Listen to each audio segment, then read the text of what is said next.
Done. Recording started. All right. So, good evening, everyone. On behalf of NNF Karnataka, we welcome all the delegates. And today, as I said, it's going to be 182nd session, which we have been doing from the time from March till now. So we are very happy and we are inching towards double century in terms of conducting academic program. So today we have got two important sessions which most of the people want to know about more about. So we have on servo controlled hypothermia versus manual and the CFM mission significance. We've got two technical experts. I know Harsha and Shaheen very well. Both of them are an excellent speaker and they come in case if they need, if we need help in terms of installing the device, running the device, mock run, demo run, or on the patient. They're always there and they know technical part very well. So we are very happy to have them in our NNF Karnataka platform, web platform. So on behalf of NNF Karnataka, we would like to give a warm welcome to Harsha. Harsha, warm welcome. Thank you, sir. And a warm welcome to Shaheen Shaik for you as well. Shaheen. Thank you, sir. Yes, sir. Thank you. So Harsha is basically she's a product manager and in newborn care and in Genworks Health Limited, Private Limited, and Shaheen as well is a product leader in newborn care with in Genworks Private Limited. Both of them have got wonderful technical knowledge about the machine, the pros, cons, and what are the hiccups which might come up when you start the machine. What are the hiccups which might we face during the process of cooling, during the process of rewarming, and what are the fallacies which can make you get you confused. So all these things will be clear. The technical aspects will be clear. And today's sessions, we have an expert panelist who have got vast experience in terms of handling hypothermia. We have Dr. Sidhu Charki, Dr. Abhishek Fatke, Dr. Dinakar sir, and Dr. Bidri sir. All of them have been doing cooling in large number, and especially Abhishek Fatke, Sidhu Charki. Sidhu has has already published a lot of articles in hypothermia, and he has been collecting a lot of data, and he's been cooling almost 80 to 100 babies minimum per year. And Abhishek Fatke is the only person in South Canada who is doing cooling with a proper machine and in a proper way. So we're extremely happy to have such expert in our panelists for today. So they will be adding their experience and their learnings, practical learning experience from their practice as well. And we have LH Bidri sir, whom we call as Iron Man of Karnataka. And he is a first person in Karnataka to get the hypothermia machine, and it was installed in Jaipur. Since then, any of them have learned from there, and the maximum data till date is with Risar Hospital in terms of cooling and hypothermia. Because of his passion and interest, he has brought in the technology way back in, I think, in 2013, if I'm not wrong. So we will be getting to learn from him as well. So without further delay, now I invite our first speaker, Harsha Singh, to start the session, followed by that Shine will start. Once both the sessions are done, then we will take panel discussion and then questions. The sessions will be open for questions for the delegates. Over to you, Harsha. Thank you, sir. Thank you so much for the information and such a warm welcome as well. And I would like to thank the entire Genworks team for giving us this opportunity to share our experience and our technology with the entire NNF and all the other doctors who are participating in the session. Thank you so much for everyone for attending the session as well. Sir, I just need a minute to project my screen. I'm just doing my presentation.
Sir, just a moment, sir. It is getting uploaded.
Harsha?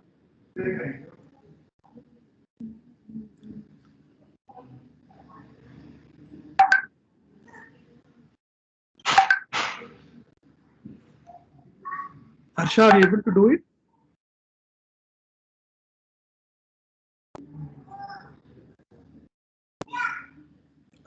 Shaheen, Yes, sir. you can start. Harsha can talk after you. It's fine if it's taking time. Okay? Right. Just give me Prashant, a minute. You are there? Okay, okay, Prashant, Harsha. Yeah, ready. yeah. Are you able to start the presentation? Yes, sir. Yes, sir. Just a second, sir. It's just buffering a little. That's it. It's just starting. Just a second. Okay, okay.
We can see Harsha. Yes, sir. Yes, sir. Go to slideshow mode. Yes, sir. No, it's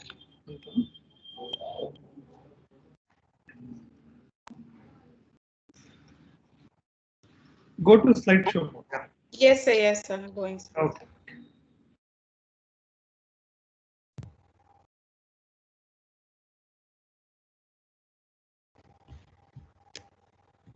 So the presentation is visible, right, sir? Yes. Go ahead. Please start the presentation. Yes.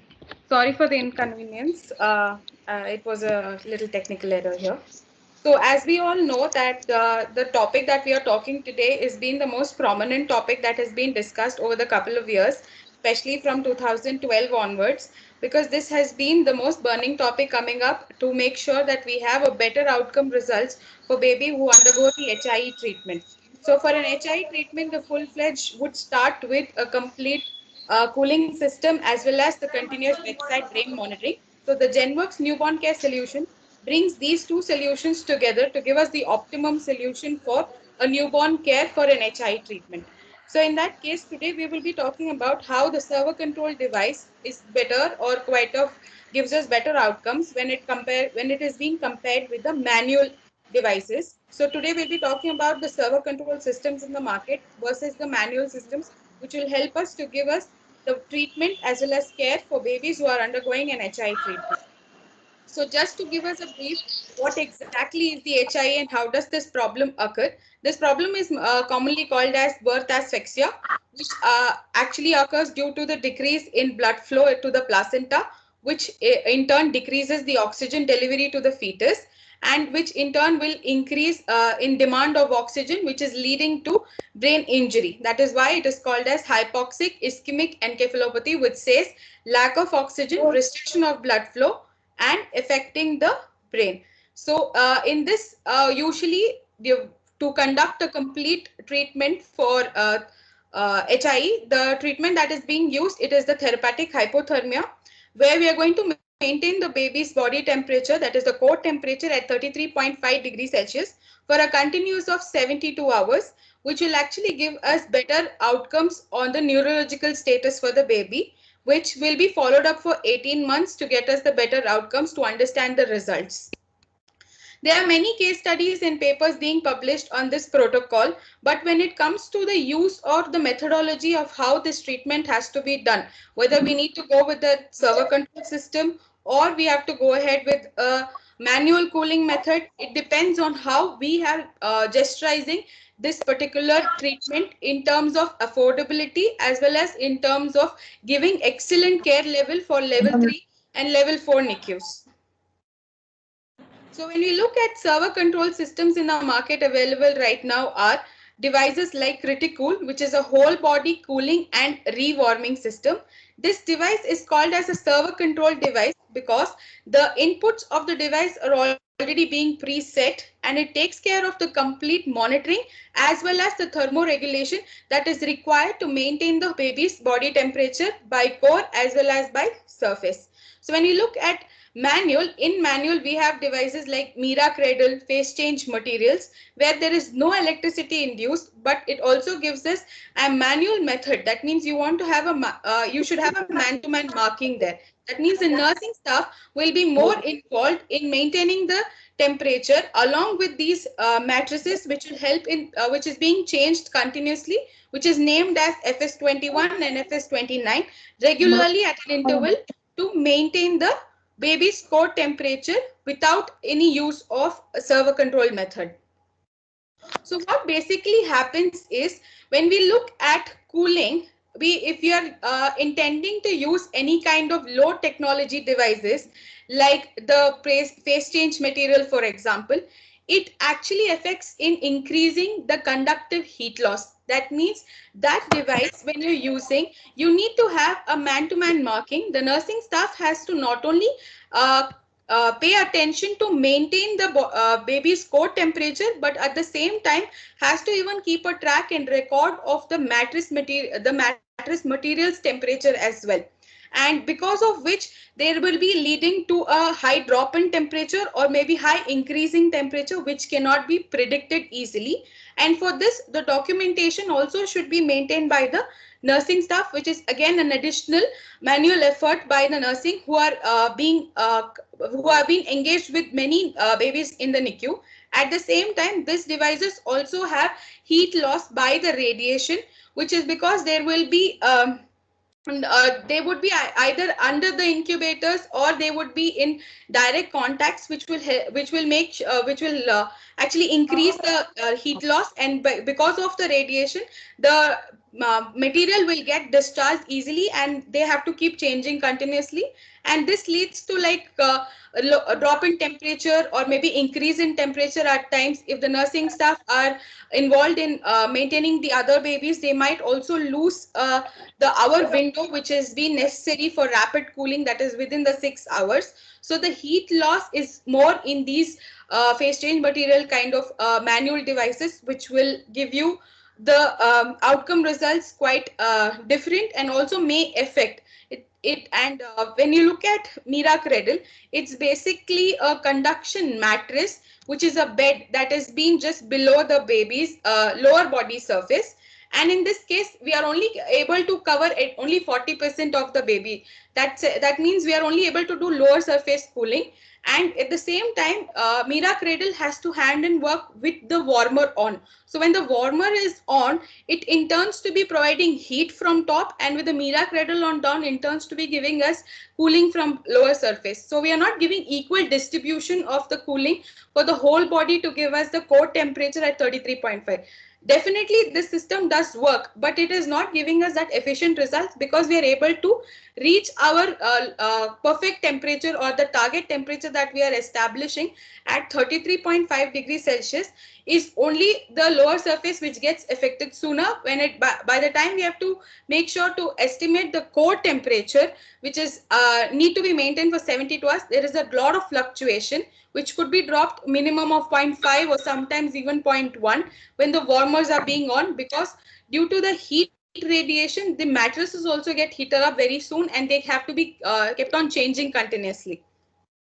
Now, when we look at an high-tech equipment, that is a server control system, first of all, the trained staffs will be very happy and will be very easy to use this device, because in this you just have to use this, like 95% of the work is done by the system because it is a server control system, and the rest 5% work would be just to instruct the device. So the instructions given to the device have been executed by the product very comfortably without more manual efforts and without more labor staff also.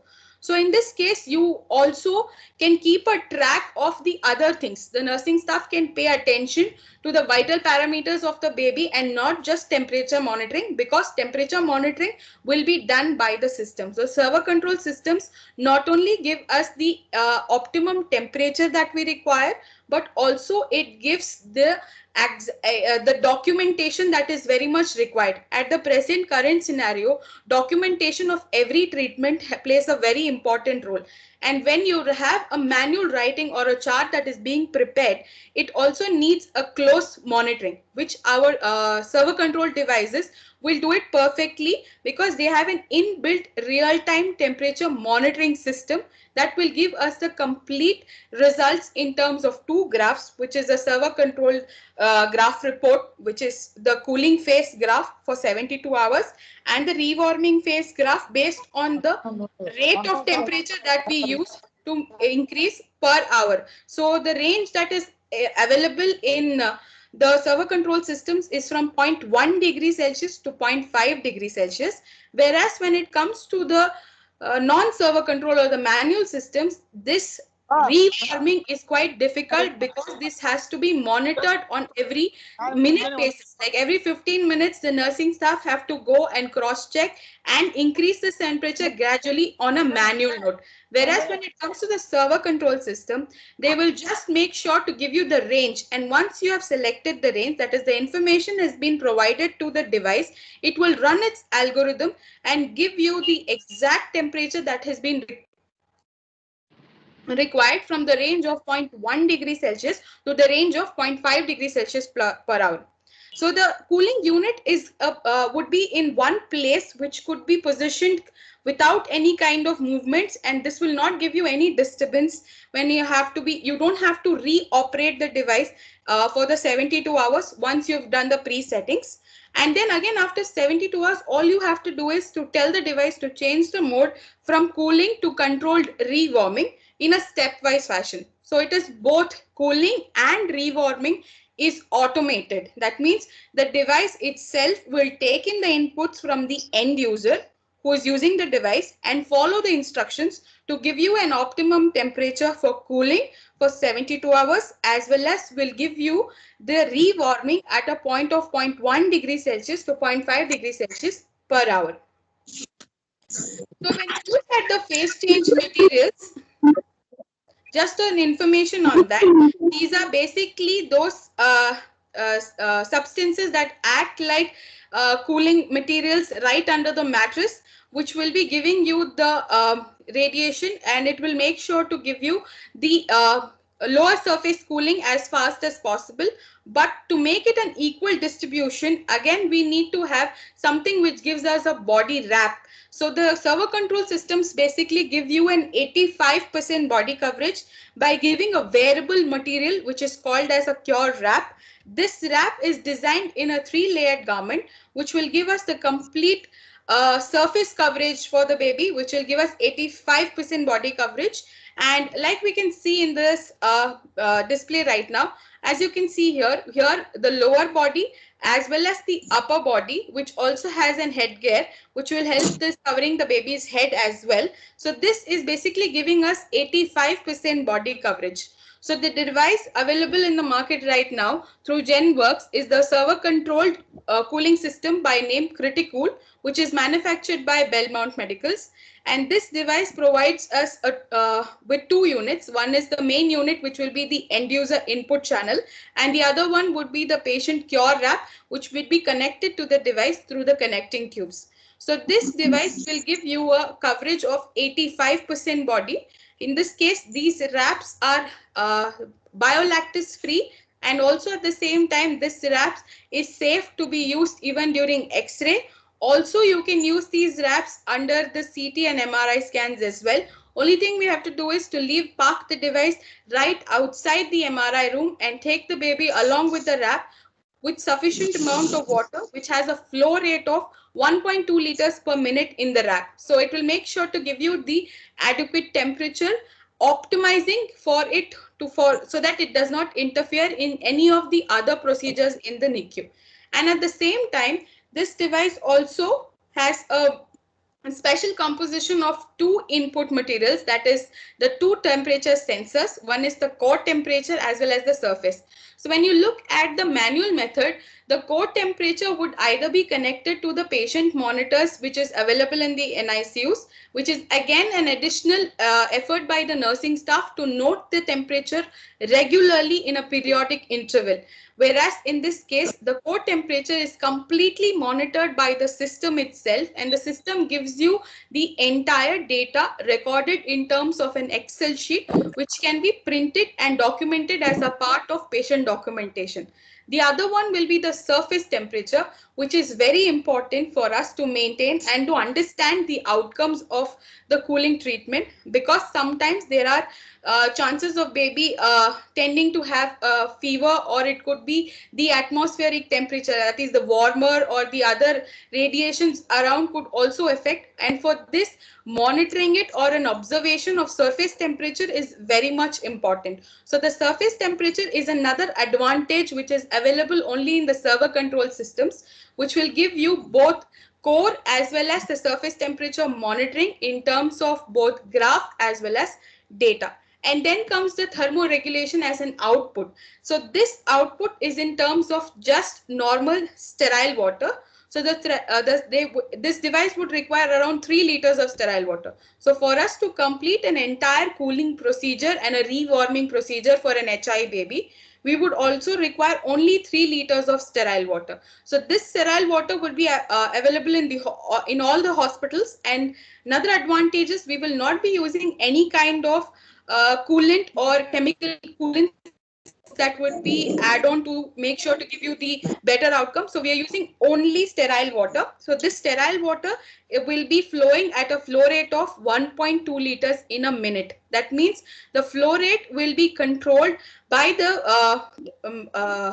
manual input that we give while installing the device. We're doing the pre-settings as for cooling at 33.5 degrees Celsius, which could be even if the baby is at 39 or 38 degrees Celsius while receiving for the cooling procedure, it still would give you the flow rate at a fastest of 1.2 liters in a minute, so that we can optimize the temperature and rapidly cool the baby and gradually bring it to a temperature of around 33.5 degrees Celsius within half an hour to 45 minutes, which is the fastest process which could be done. Whereas when we look at the manual method, when you have a baby received at 39 degrees Celsius or above, it will be very difficult and it will take a longer duration.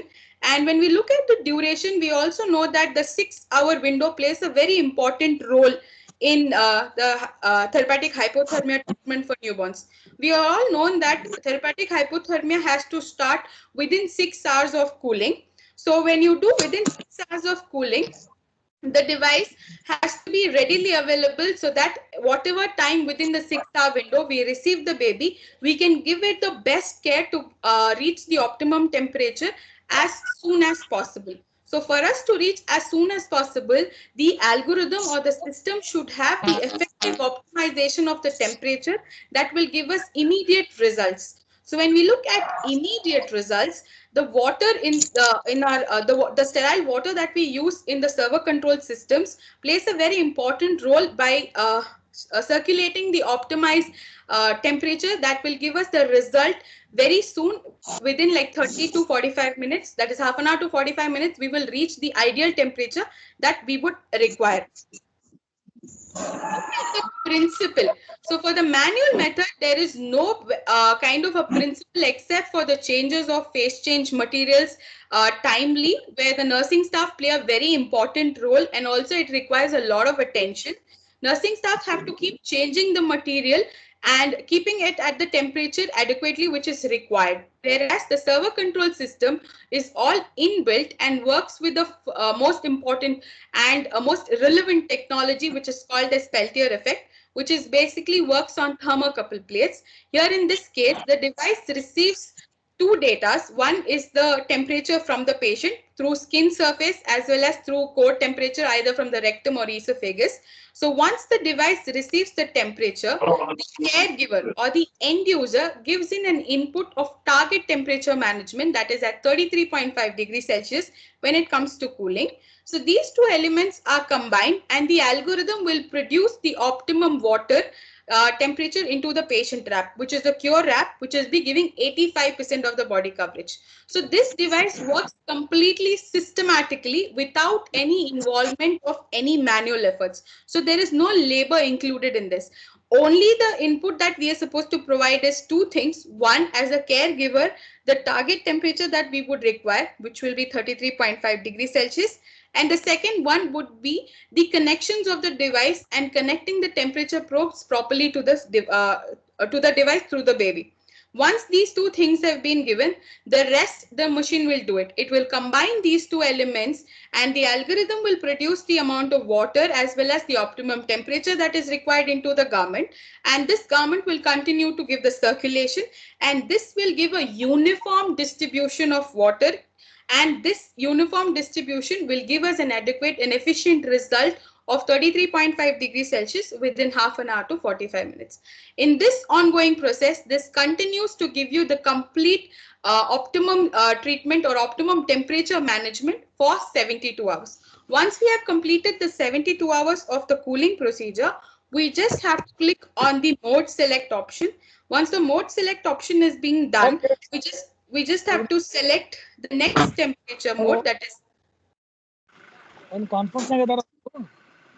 is automated controlled rewarming, which has a range from zero point 0.1 degrees Celsius to 0.5 degrees Celsius, which could be set as per the end user's requirement. At some cases, we do it at 0.2 degrees Celsius per hour. Some cases, we do it at 0.25 degrees Celsius per hour. Some cases, we do it at 0.5 degrees Celsius. So this wide range for controlled rewarming is only available in the server control systems. Not only the range, along with the range, the device automatically gives you a controlled stepwise rewarming at the required temperature of 36.5 degrees Celsius by choosing the exact choices of the incremental temperature as per the requirement. So when we look at the cure wrap is basically a wrap that a biolactis free material which is made up of polypurine, and this is a non-woven wrap which is in 3 dimension, and this gives us effective induction as well as maintenance of cooling.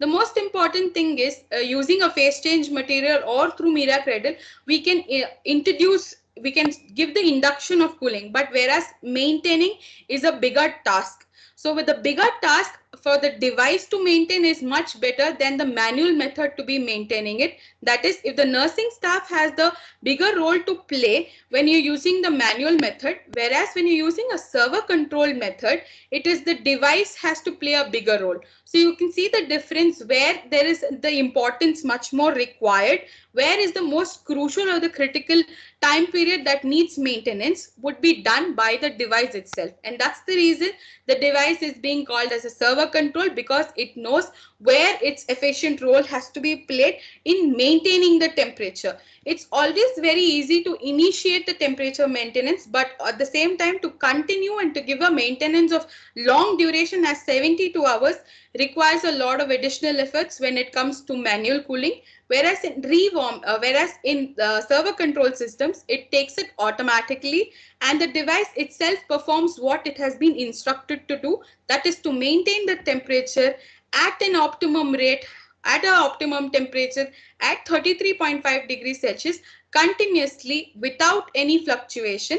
Whereas when it comes to manual method, there is fluctuation that is accepted, and at the same time nursing staff having a little extra efforts to be put, and at the same time they're monitoring. So when you look at the cooling device, the server control system, you all have to do is to set the device, make sure the connections are right, and set the temperature. The rest the machine will do. Whereas when we look at the manual method, the nursing staff have to set the device, the nursing staff have to maintain the temperature of the device, as well as monitor the temperature of the baby, as well as regulate the temperature of the warmer, and at the same time they have to make a record documentation. So you can see the difference where you have a device which will give you the 90% of the work done by itself, which is the most crucial and the critical time period which is required for the baby, that will be done. So when you look at the end users who are using the product, the server control system Criticool,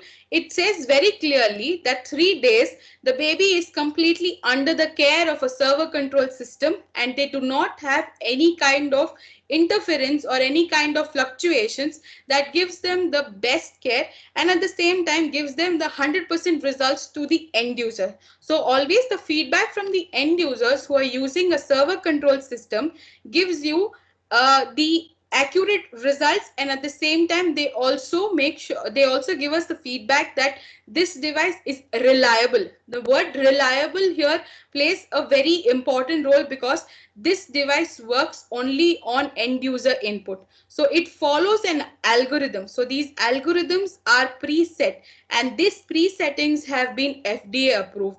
So when it comes under approvals, this device has, the server control devices have undergone all the approvals, that is FDA and CA approvals have been done. And at the same time, it gives you the data, which is very important. Data management is playing a very important role these days, especially when it comes to the medical legal cases and stuff which is related to the medical legal indications.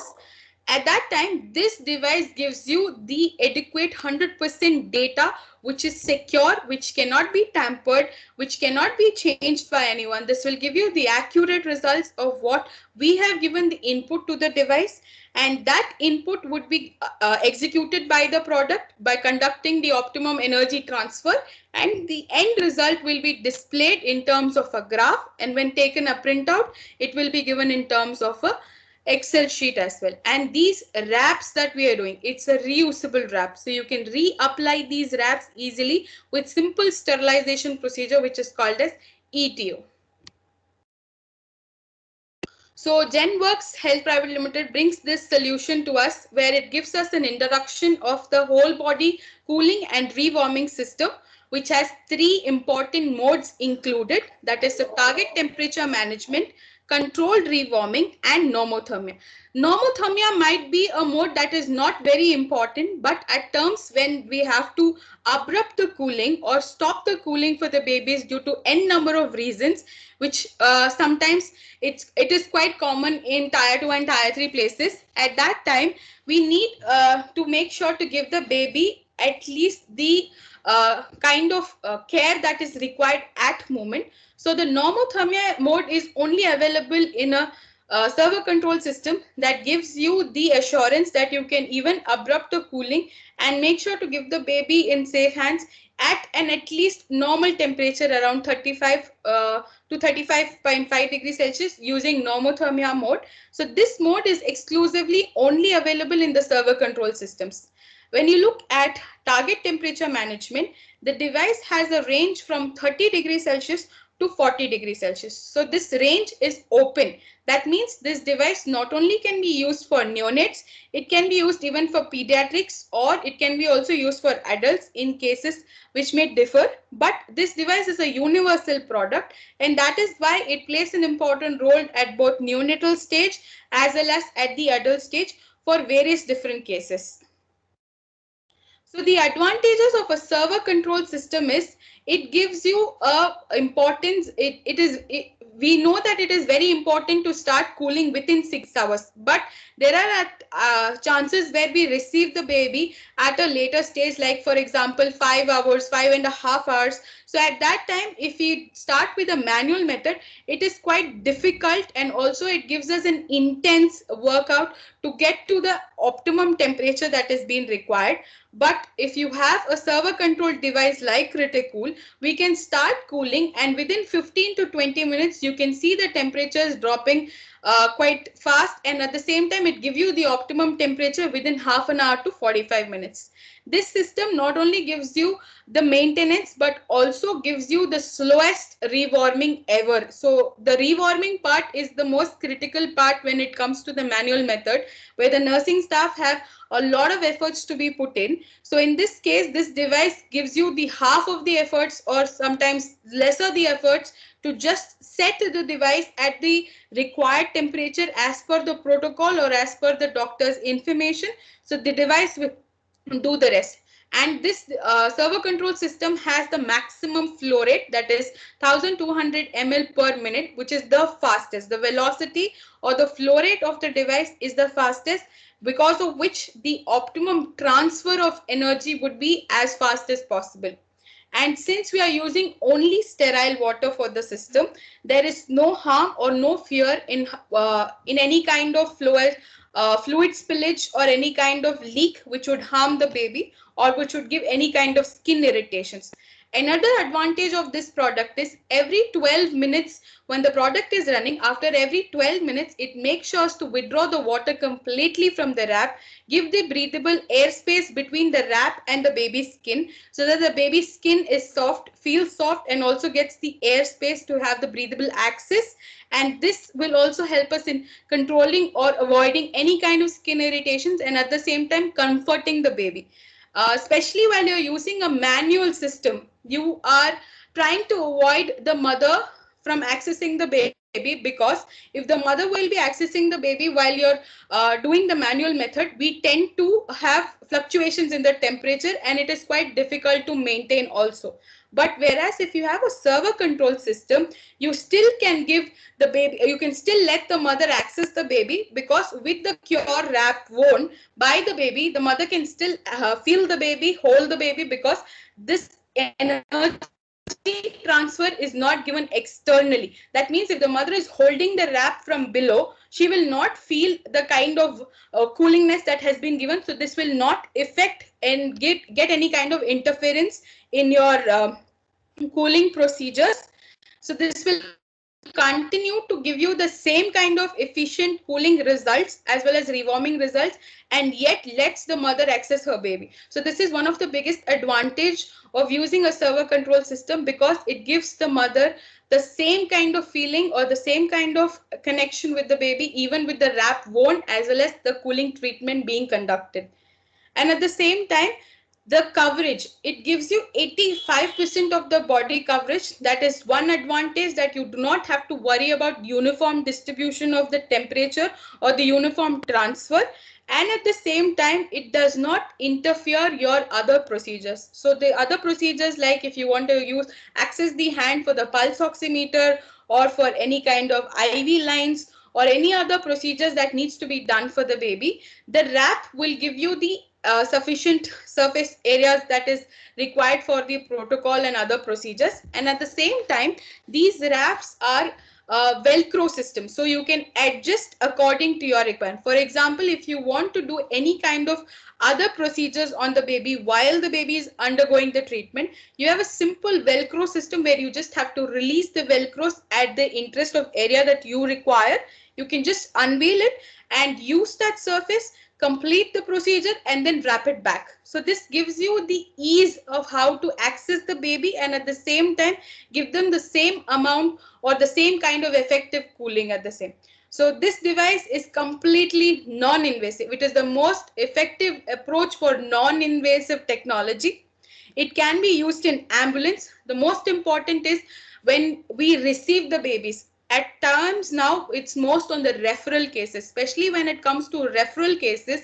When you're receiving the baby from far off places, it is quite difficult to make sure that the baby gets the right kind of cooling methods. So when you use a manual method for a baby at transportation, it's quite difficult and it's nearly impossible to maintain the optimum temperature. Whereas when you're using a servo control system, you can not only receive the baby as soon as possible through the transportation, but also receive the baby along with the cooling treatment being conducted. So this device has been approved to be placed in the ambulance to receive the baby with the cooling being started as per the instructions and the protocols that will be followed. And when it comes to the staff handling the product in the ambulance, even that is quite simple because it works on 3 simple steps. We need to just set, wrap the baby and just take care of the baby in its comfort zone at the cradle. The rest, the device will make sure to continue to cool, and when you receive the baby, you can still get the previous data because the device has an inbuilt graphical mode which you can access just by a touch, and you can see the previous history of what has happened, at what temperature the baby was received at, and how soon the baby has come down to 33.5, and how long has it been maintained before it enters into the NICU which has been referred from. And last but not the least, this device, servo controlled devices require minimum staff labor. That means it's also an helping hand to the nurse. It's basically a nurse, a device in form of a nurse that will give us the same kind of attention and same kind of care, but all by itself without any additional asking.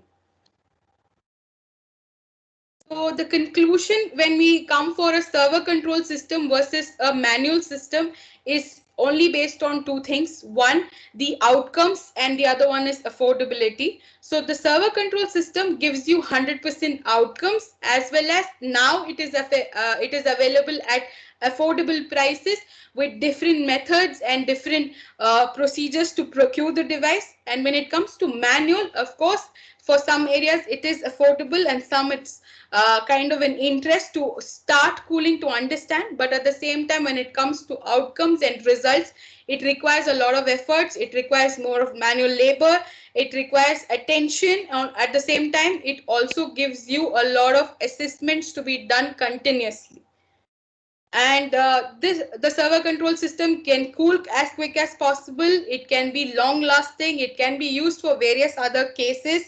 It will not give you any kind of temperature fluctuation. It can rewarm as slow as possible, and it will make sure not to give you any kind of overshoot of hypothermia. And at the same time, it gives you an expectancy to give assurance to the parents of 100% results. So when we come to conclusion, it all comes that we are all trying to save the brain, and to protect the brain, it's very important to understand the importance of cooling and also the outcomes of it, which takes a follow-up of approximately 18 months after the procedure has been done. Thank you. Thank you, Harsha. I think the technical aspects you have covered in a very detailed way. We will take up discussion later after the second talk. So wonderful presentation. So our panelists are ready to add on things. Dr. Abhishek and Dr. Sidhu. We'll just hold on now. After the second session, we'll start the discussion part. So Yes. you can, yeah, thank you, Harsha. Thank you for your Yes. wonderful presentation. Now I invite Shaheen Sheikh. Shaheen. So just last one point of ending. Yeah. Just want to mention is this procedure of cooling is a new concept, of course, in India, which is being developing from past 3 years. But at the same time, when we look at the outcomes from the time this procedure has been started or been adapted in our country, it has been motivated and given us tremendous, very good results. Like our end users, from Dr. Situ to Dr. Elish Bidri to yourself as well as Dr. Prashant Gowda, everybody is been giving us positive feedbacks, and this positive feedbacks motivates us to give us better results and give you a better service as well as the server control system to provide its 100% results. So thank you for that opportunity as well, sir, for the technology adoption. Thank you, Harsha. Thank you. Thank you, sir. Uh, Thank you. yeah. So we have Bidri sir also will be sharing his views after the second session. Now I invite Shaheen. Over to you. Yes, sir. Just a moment. I'm sharing my screen.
Good evening, everyone.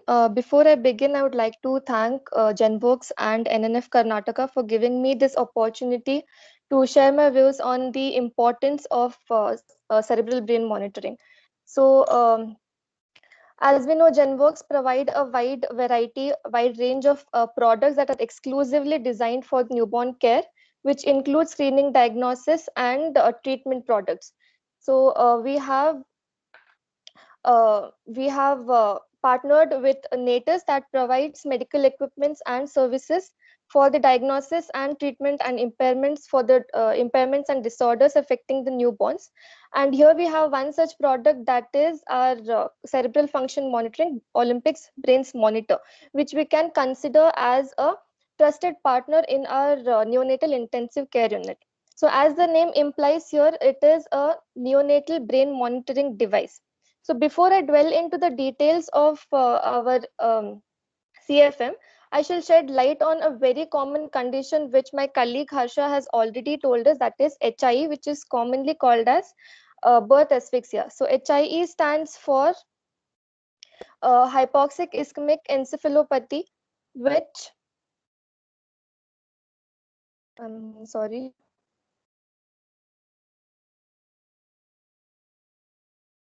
is the screen visible?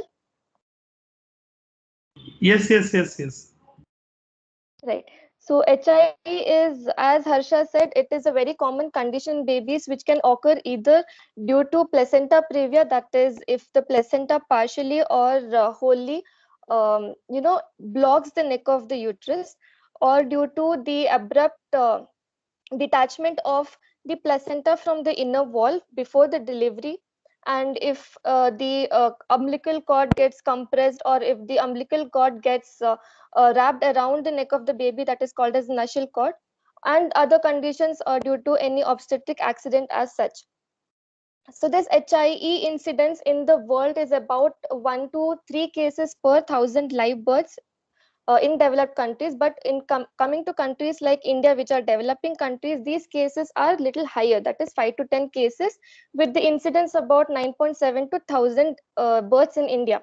So according to the data that we have received from World Health Organization in 2012, it suggests that the death from birth asphyxia incidence is about 189. So this shows how important it is for a treatment for HIE to be given. But when it comes to treatment, which is therapeutic hypothermia, there is a great chance that the newborn gets these seizures, which these seizures may be clinical or subclinical. And as we know that hypoxic ischemic brain injury is the most prominent cause of neonatal mortality. So this is the hypothermia treatment is one of the positive step in preventing brain injury. So coming to the brain monitoring, what exactly is AEG? So AEEG is amplitude integrated AEG, where the raw EEG from the brain is modified, that is rectified, filtered and compressed into a amplitude integrated EEG. So basically it is a 1, 2 or 3 channel bedside brain monitor that uses either 2 or 4 active electrodes and a ground electrode placed on either the forehead or the torso of the baby, and displays the basic neurological function. So it is a basic neurological trending tool. So although the conventional EEG is considered as a gold standard, AEG provides a possibility of long-term monitoring to measure the electrocortical activity when compared to the conventional EEG. So basically, AEG is developed by the neonatologist for the neonatologist, and it is a complementary tool to obtain information regarding the baby's neurological status. So as you can see in the screen, you see that the raw EEG also is present and the compressed AEG is present on the top. So once we get these information, the next question that arises is, what do we do with this information? So as I said, AEG is an accessible technique for monitoring the electrocortical activity. This helps us to establish a neurological status starting point. It helps us to know what the brain activity of the baby is, how critical the condition is, and then we can use it to access the basic neurological status with any questionable system as a benchmark for either improvement or any treatment that has to be given. So it helps us to monitor background trends and changes, and any deviation from our sleep wake cycling. And as I said, in these cases seizures are very common, and approximately 80% of these seizures are subclinical, and it is not easily recognized. We cannot see these seizures through our eye. So it's very important to monitor these. Whereas when it comes to conventional EEG, we only take a snapshot of about 20 minutes to 1 hour. But with AEG, it is possible to take a long-term monitoring, and this helps us to ensure that we do not miss any of the subclinical seizures as well. So also when medications are given to reduce these seizures, the effect of these medications onto our brain activity can also be easily visualized with this AEG monitor. So basically what we want to know by knowing the brain activity of the baby is that whether there is any cerebral injury, what is the severity of the illness, if any changes are occurring over time after giving the medications, or if the treatment is not acting as we want it to, and what is the impact of the treatment that is given. Also the seizures, if the seizures are continuous, or if the seizures are just coming in randomly in between, or if it is continuous, whether what's the amplitude of it, and the treatment that is given to minimize the seizures. These responses as well we get to know from the brain monitor. So as I said, HIE cases are one of the most prominent causes of death, but only monitoring, this monitoring is not only restricted to HIE cases. There are a lot of areas that brain monitoring is necessary. Some of these are intracranial hemorrhage, perinatal stroke, low birth weight, hyperbilirubemia, and critical congenital heart diseases. Apart from this, any baby that shows conditions that suggest that monitoring of the brain activity is required, we should go ahead and monitor and get to know where the treatment has to be given and how it is responding. So, what is Olympics Brains Monitor? So, as I said, it is a bedside monitor which displays one channel of EEG or three channel of EEG. Along with this, there is also a continuous display of impedance readings throughout. As you can see, if the impedance thing is showing green, that means the impedance is low, and the traces or the signals that we receive are of greater and accurate quality. So here we can get the cross cerebral, that is the P3, P4, biparietal left and biparietal right channels are used for the event detection. So this cerebral function monitoring helps us to understand whether the infant has a brain injury or seizures, and help determine if there are any changes over time, and may help in measuring the effectiveness of the therapy. So whatever the brain activity that is received in the form of signals, that is converted into a digital format by the analog and digital converter, that is the DAB, and then the raw EEG converted into amplitude integrated EEG is displayed on the monitor.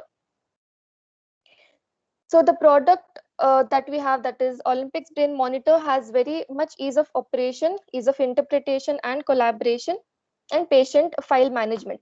So compared to conventional AEG, as I said earlier, which uses the 1020 system, here it is very much easy to operate, as this 1020 electrode system is reduced to just 3 to 5 electrodes only. So once the electrodes are placed, a step-by-step guide is also available in the device, which helps us to navigate and allows a lot of access to the information. So coming to the interpretation and collaboration, we have a background pattern classification software. So this background pattern classification software analyzes the peak-to-peak EEG voltage and classifies the background pattern based on the clinical criteria. So it takes a sliding window, 2-minute window of the AEG, and it calculates the upper and lower margin for collection of AEG values, and then according to a preset values, the classifier applies a set of rules to this upper and lower margin to estimate the background patterns. So we have basically 5 patterns, that is continuous normal voltage, discontinuous normal voltage, burst suppression, continuous voltage, and isoelectric flat test, which I will be explaining in the latest slide as well. So next, we also have, along with BPC, we also have recognized seizure software, which helps in recognition of even the minute seizures, that is even the non-clinical, subclinical seizures that are occurring. Also, grayscaling helps us with the enhanced display for easier trace interpretation. There is also a facility for remote wave access. So this helps in minimizing the human intervention. A nurse, a bedside nurse can also helps us, can help to monitor the baby, and the doctor can view these traces sitting at a remote place as well. So coming to the file management, as Harsha rightly said, these days management of the data is very important, coming to the LEGO issues. So the thing is, archiving data is very simple, and there is also the provision of markers. Say suppose the baby has to be taken for any other uh, hello. Yeah, so the baby has to be taken for, say, suppose a X-ray. So when handling the baby, there might be a little disconnect between the electrodes that are placed, which might cause a little artifacts. So when such incidents happen, you can just place a marker over there saying that the baby has been taken for such and such uh,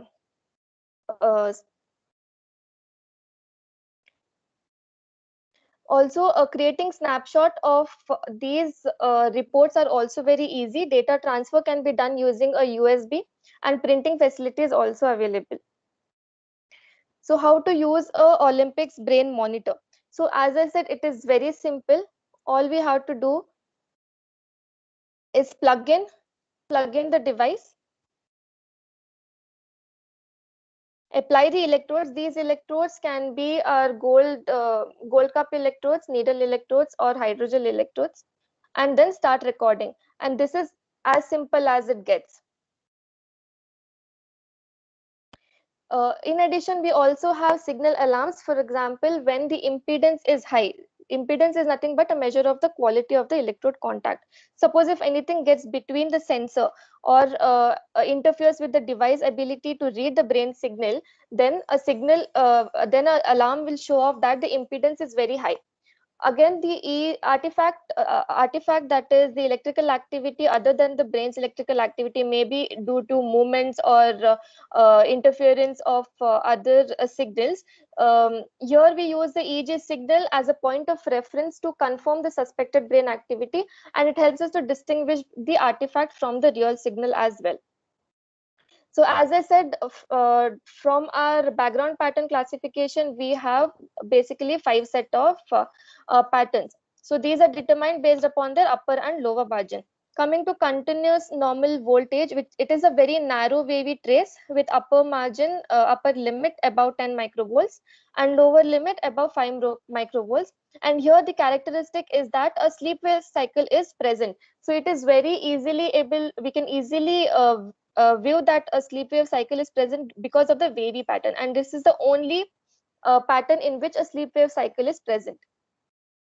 Then in the discontinuous normal voltage, here a pattern with upper limit about 10 microvolt and lower limit less than 5 microvolt, and the sleep wave cycle is absent. So in burst suppression, here the pattern indicates bursts of brain activity with periods of suppression of upper margin, and the upper margin is about 10 microvolts and lower margin below 5 microvolts. Here a dark band will also appear at the lower portion of the pattern, and once again the sleep wake cycle is absent.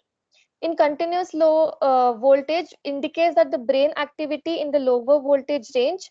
Here the upper margin is lower than 10 microvolts and the lower margin is lower than 5 microvolts. And as the name indicates, isoelectric flat trace indicates that the brain activity is extremely low, or there is no brain activity at all. So once the nursing staff or any technician is made aware of these 5 traces, it is easily interpreted by any people. Even non-technical people can also interpret based on these upper and lower margin. It's that easy to interpret the background traces. So as I said, the recognize software option, that is the seizure recognize software, helps us to recognize the possible seizure activity. These seizure activities can be continuous or discontinuous. Um, Suppose the seizure continues more than 30 minutes in duration, then it's called as status epilepticus and appears as a sawtooth pattern. And also this monitor also indicates that the baby is having seizures. So once the nursing staff will then be made aware of it just by looking at the monitor. So this alerts, as I said, it alerts the bedside clinicians that they're required to review and may need attention of the clinical staff. So this is a snapshot of the seizure. As you can see on the uppermost window, that is the seizure. As you can see, the seizures are very much easily interpreted, as they appear as a sawtooth pattern. It appears as a M or an inverted W or V. So seizure activity is very much common in treatments like HI and other conditions that a newborn preterm or that they undergo. And certainly with India, where more than 15 million babies are born, with most of them premature and having support that is required in terms of monitoring their brain activity, there is a lot of opportunity for us to save the babies. So we have hundreds of level 3 level 4 NICUs around India, where this product certainly will help in improving and saving the lives of the babies. So that is it. That is what I would like to say about the importance of our cerebral brain functioning monitor. Thank you. Thank you, Shaheen. Thank you for your wonderful presentation. So now I invite our panelist. I would like to start with our Bidri sir, who is the first person to instill hypothermia in Karnataka. Sir, over to you, sir. We want you to share your experience, how you started your thing, and then we'll move on to the technical discussion with our panelists, Abhishek Patke and Sidhu Chalke. Bidri sir. Yeah, good evening. Good evening, sir. Good evening, sir. Go ahead, sir.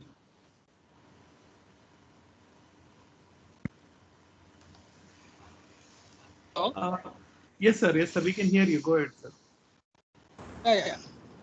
See, very nice regarding the whole body cooling of. But we listened to Harsha. She told the advantages of machine and the benefits of safe machine. Just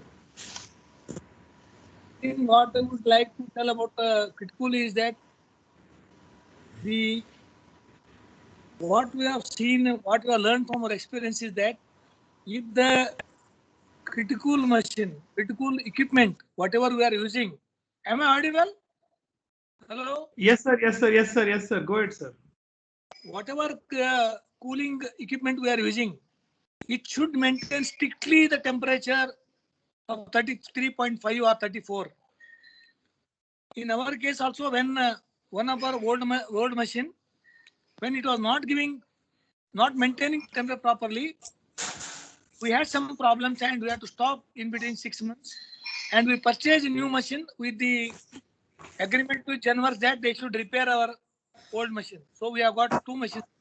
The point I want to drive is that the maintenance of temperature very strictly is very, very important. And other thing is the wrapper.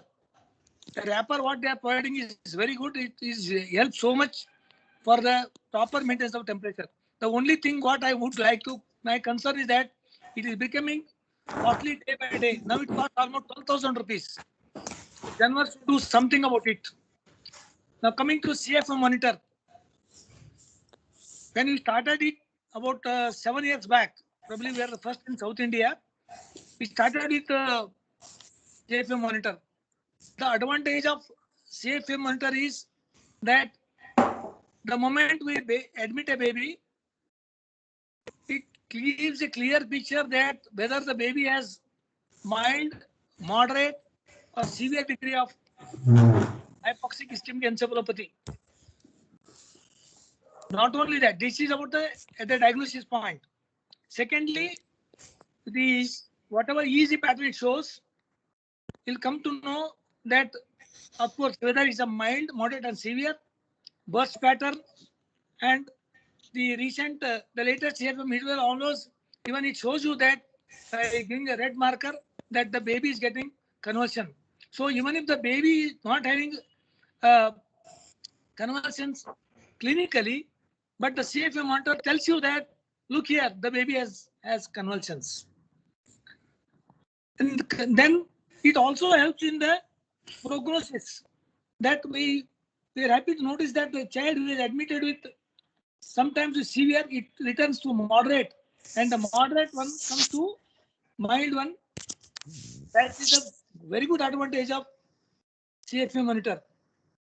It is very good, and I believe that it should, and it also to prognosticate, to counsel the parents also it's good, and to do the studies also is very important. It's rather is very difficult to do any proper studies, I believe, without the CFM monitor. The only thing we lack here is that 3 Tesla MRI, which is very difficult to procure by any institution, but that can be done if you can refer the baby after 1 week or 10 days for 3 Tesla MRI. So as far as CFM monitor is, we have very good experience, and with CFM monitor, the management of hypoencephalopathy would be very much useful, convenient, and it will help for all uh, when study purposes for teaching and prognosis and counseling. Thank you. Thank you, Vidri sir. Thank you for sharing. Because every time when we do hypothermia discussion, we always remember you because you are the first person in South India to get it and believe that the baby needs upgraded technology for the management. Thank you, sir. Thank you for your initiative, and we are following that. So now I invite our next panelist, Sidhu, to start with you, and then I request Abhishek to share his experience, and I'll invite Dinakar also after that. Dinakar sir also. Sidhu? Yeah. Hi, Prashant. Yeah. Good evening, sir. Good evening, Bidri sir. Yeah. Yeah, good evening. Yeah. Yeah. My first experience with cooling started with Bidri sir itself. Okay. And as rightly said by Harsha, the discussion was on servo controlled or manual. Okay. Definitely, I am in the loop of servo controlled cooling machine. The reason being, it's less cumbersome and easy to monitor, and it can be done with less nursing cost, I would say that. Okay, as we all know, we start cooling within 6 hours of life, and we had outreach programs to make sure that the referral doctors send the babies early, and the target temperature is 33.5 degrees Celsius, which has already been told by Harsha. And the practicalities, what we felt was it is the training required to train the postgraduates, nursing practitioners, nurse staff, as well as the fellows or residents in your team to understand the pathophysiology of HIE. As well, at the same time, you should know the importance of cooling and how correctly you can do that. Undershooting and overshooting of temperature is quite common if you don't put your rectal probe in place, which has to be monitored at regular intervals by a nursing staff. Okay, in our center, by in the last 1 year, we have cooled around 92 babies in the last 1 year itself. It was with the help of Train and Help Babies Institute, Dr. Prakash Kapoor, which I had shared in the group also. And the mortality seen was in only 10% of the cases compared to 19% mortality which was seen in standard care of practice. Okay, the only issue right now, as rightly pointed out by Dr. Bidri sir, was the cost factor. Initially, most of the centers did it free of cost. I think now per day everyone is charging around 1000 or 1500 along with the wrapper cost, which is quite costly. That we need to speak to Chenworks and Ganesh. I think he can help us with that by giving extra wrappers for free. And coming to the CFM, definitely CFM is a beautiful machine. I don't deny that. And right now they have made it more easy and more easily approachable. Even a nursing practitioner can read it because it's color coded. What we are trying to say, it's color coded. Basically, orange color comes and it tries to say that, boss, there is some abnormality. It can be artifact, it can be a seizure, it can be a subclinical seizure. Okay, and basically the concept of CFM, as we discussed previously when Judy Moore was also there, it's basically helps us in prognostication, and it helps us tell the parents that, okay, boss, your baby has come down from HI3 to HI2 to HI1, we are on the right track. Otherwise, if it is worsened from 2 to 3, okay, fine, there is a lapse of neurodevelopmental delay or any problem. In that way, even CFM can help us. Okay, and coming to the cost factor, yes, I agree, both the machines are quite costly, and tier 2 tier 3 cities it's little difficult, but it's really worth if they have asphyxiated units around 30% coming into their admission category. I think Abhishek would agree with me, because initially when we discussed, Abhishek, I never thought Mangalore would have that number of cases compared to Bijapur. In fact, he has schooled around 190 babies, what he said recently. So that's a quite good number. Okay, in that scenario, and NNF Karnataka, I think I would like to propose Prashant also, as initiated by our beloved Vice President Dr. Kishore Kumar sir. We are planning to collaborate a data where we are trying to see how many have been cooled and what is the outcome of all the neonates, so that we can have a good publication as such. Harsha had two questions for you, which are in the group, had come to me. Yeah, Harsha. Yes, sir. Ready, Are you sir. there? Yeah. Yes, sir. Yes, What sir. about the technical assistant? You guys, how often you train your people where the machine is delivered?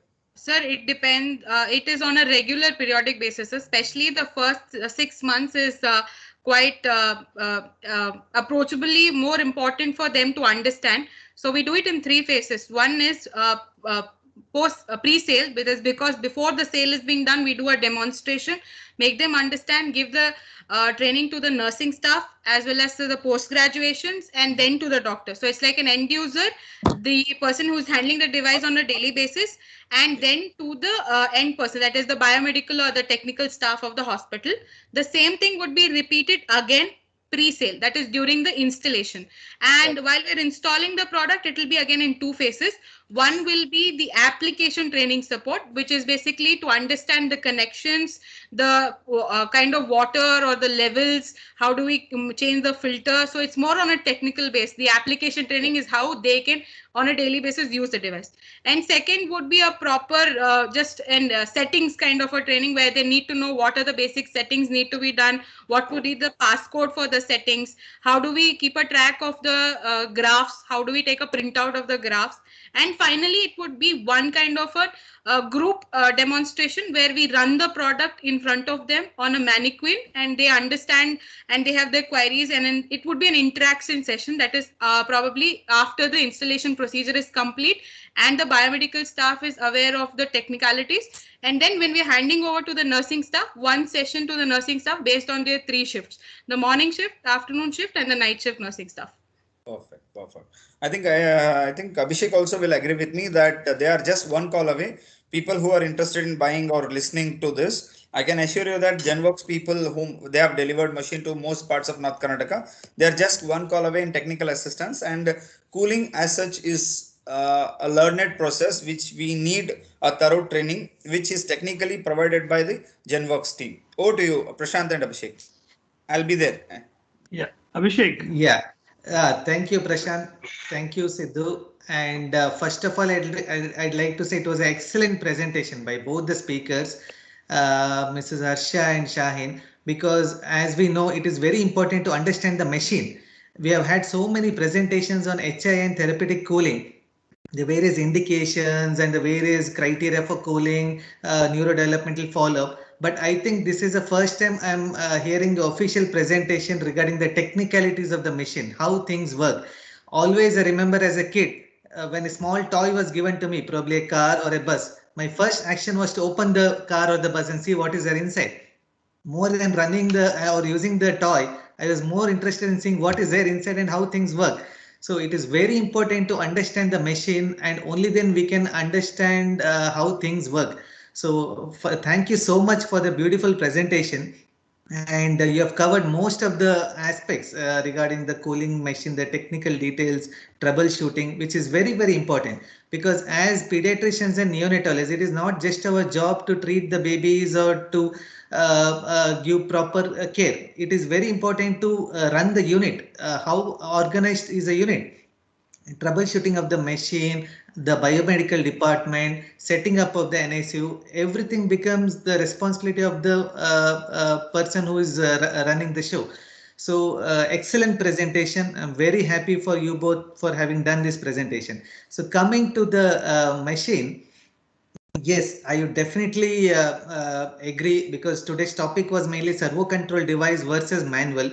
I definitely agree. Those are serious about doing quality cooling should always go for servo control device, because any temperature fluctuations will definitely do more harm than not cooling at all. So this is something which we should always keep in the mind. Of course, in our unit, we are using a servo control device, but not from Genworks, from a different company, a competitor. Since the last 4 years, we have been we have done so far around 120 babies therapeutic cooling, and we are seeing fantastic results. And the temperature control is excellent. Go for any device, but always go for a servo control device. Can be from any company, I would say, but definitely the temperature control is excellent. And what I have seen, it is hardly less than plus or minus 0.1 degrees Celsius fluctuation in our unit. And patient baby is happy, nurses are happy, postgraduates are happy, and the outcome also will be far superior than doing indigenous cooling. In our unit, when we started 4 years ago, I started off with indigenous cooling. The first case, we were seeing quite a few number of asphyxiated babies who were referred here, and seeing the natural course of the disease, I used to feel really very sad. I mean, the outcome of the babies and the way they suffer. So we started off with indigenous cooling using ice packs for the first 3 to 4 babies. But we figured out there used to be quite a lot of temperature fluctuation, and that is when we went for the servo control device. So definitely, I think this is a way forward. And with more and more awareness, we know that it is important to focus on the preventive aspects.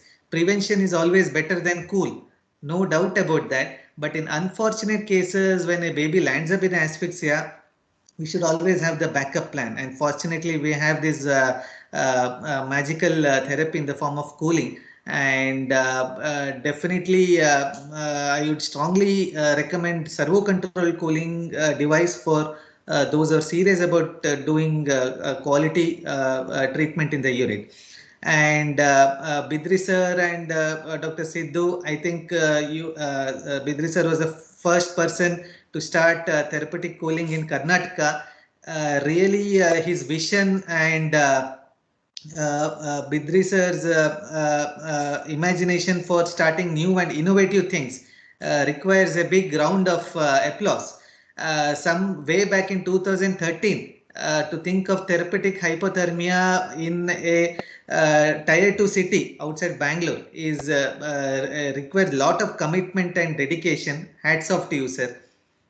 So yeah, coming to the device, yeah, I think the best part probably which was not discussed in detail was about exporting of the data. And I'm sure all the servo control devices, they have the slot for the pen drive. So the data can be exported and it can be analyzed on a laptop, or you can even take a printout.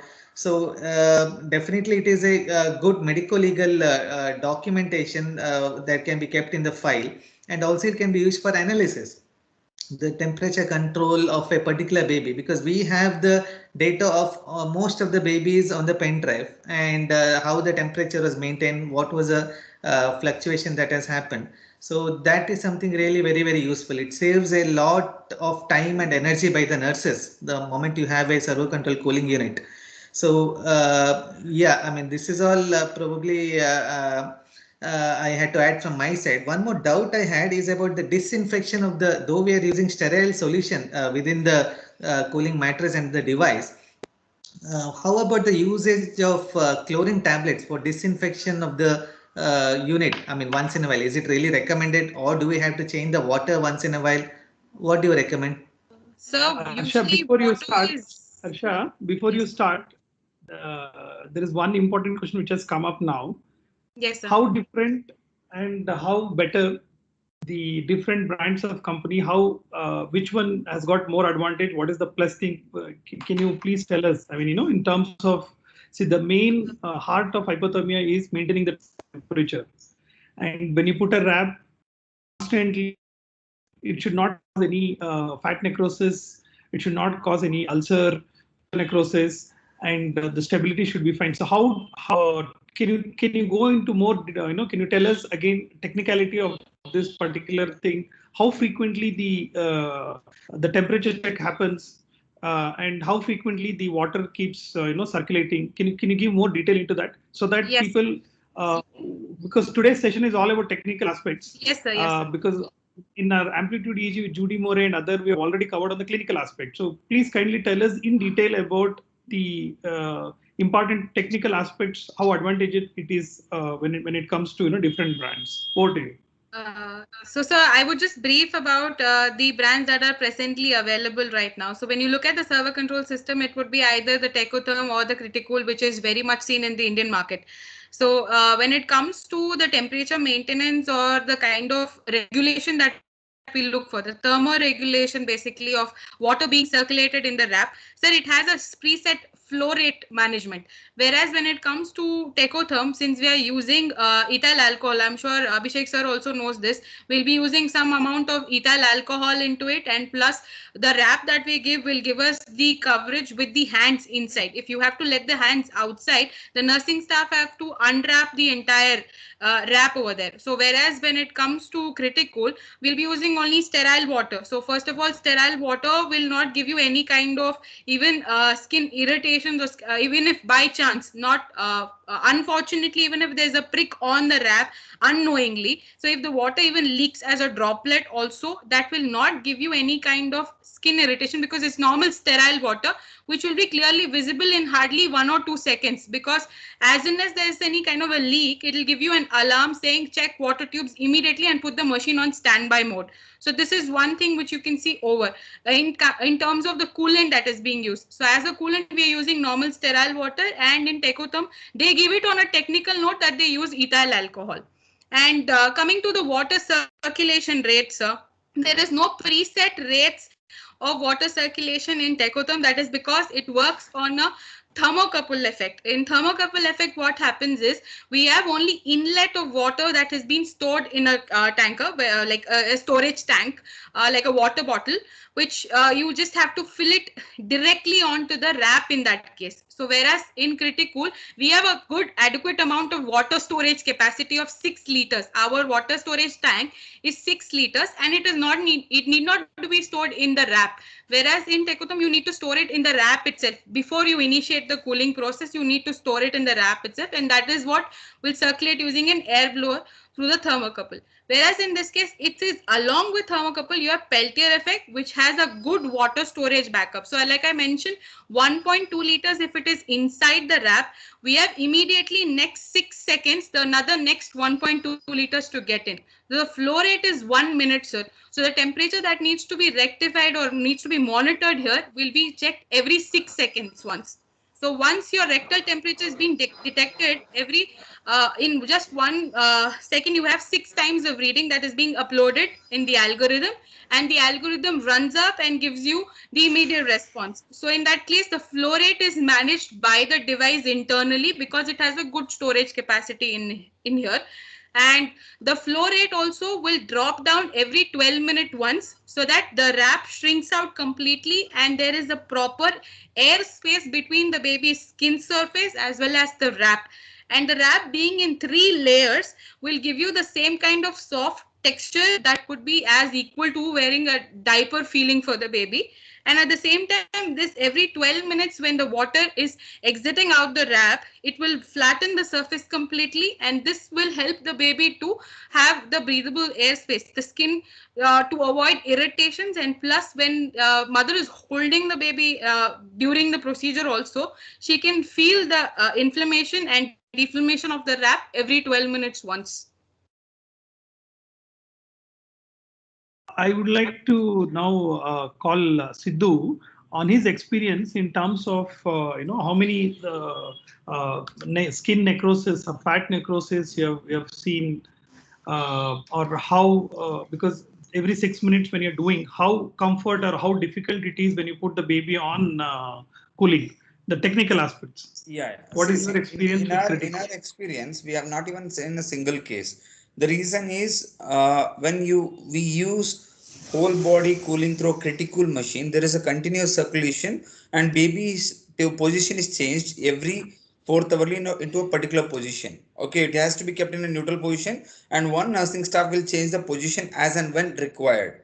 Okay, and there will be no constant touch of the silicon material which it is made up of. It is a fire resistant as well as it's a heat resistant machine, so the chances of necrosis is very minimal.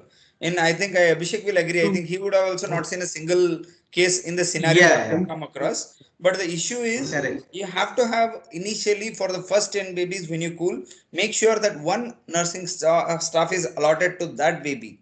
That is very important when you are doing initially, because if you don't do that, if they leave the baby unattended for 10-12 hours, there are chances that baby's secretions will be pulled up or other complications, where it results in when you put the wrap very tight, the blood flow to the lower part of the periphery may be compromised, that complication you may get. So as subcutaneous fat necrosis, which is quite commonly seen in passive cooling, we have never experienced in our case study what we have done till date.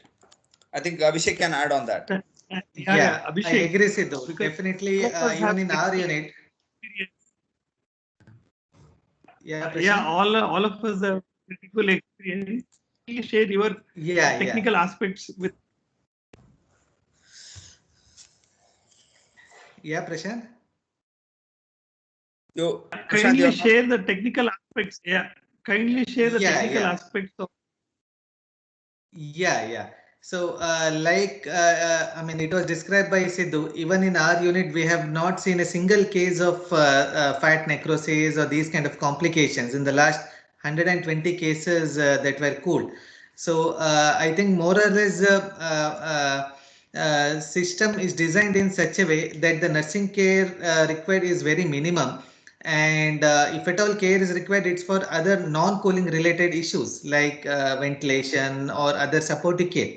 And additionally, one important thing is we have to I mean, see if the baby has passed stools, because with the rectal probe in place, whenever the baby passes stools, there can be a little bit of variations in the temperature, and the nurses need to be reminded that the stools need to be cleaned off quickly, and the probe has to be reinserted.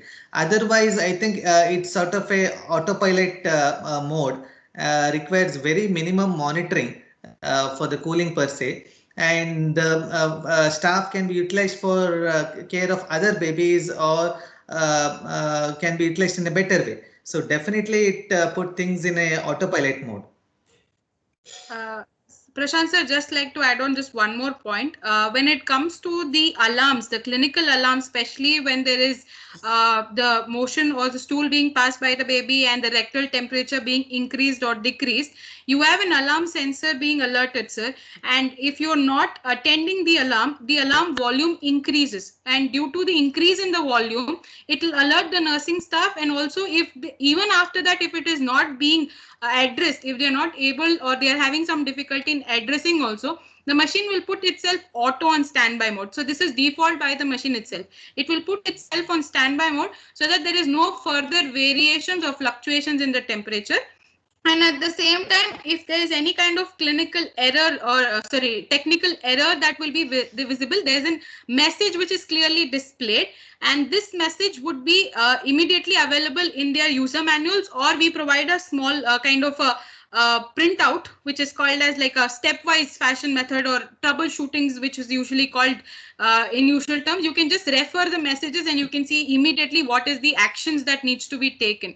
And one more point that comes up here is regarding the like the feel, especially for the nursing staff, while they're changing the positions of the baby, what Sidhu sir mentioned, we also tell them is whenever you're doing something of the sort, just release the Velcro, especially on the upper portion, that is on the trunk and the legs, so that the baby is getting easy on the movement wise. Because the Velcro, the advantage of our Velcro system is it's easy access. The baby can fold its arms, it can be fold its legs, you can turn the baby upside down also, or revert towards the right or the left side. So whenever when the nursing staff asks us any question like this, can I turn the baby, can I move the baby? So we also tell them is just to adjust the Velcros with 1 finger space gap, so that the baby gets the same kind of feel as it is when it is just wearing a diaper. Perfect. And one more point I'd like to add. Am I audible? Yeah, yeah, please, please.